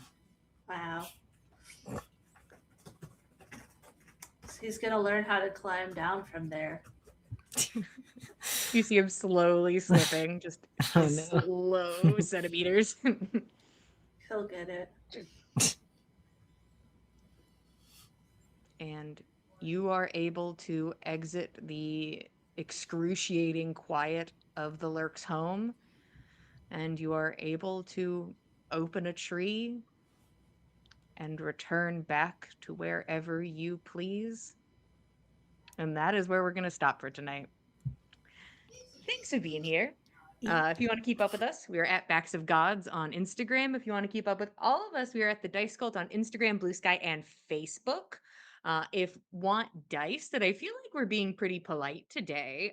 Maybe they had their own story to tell, and they're just cute. Katie makes dice. You can follow the link in the chat or the box below to get yourself some dice and tell your own story. If you want to see how we got here, you can head over to youtube.com/the dice cult to watch past episodes of On the Backs of Gods and other games and one shots. Speaking of other games, we have Gossamer Vale, DM'd by Katie, a Celtic mythology campaign where we are.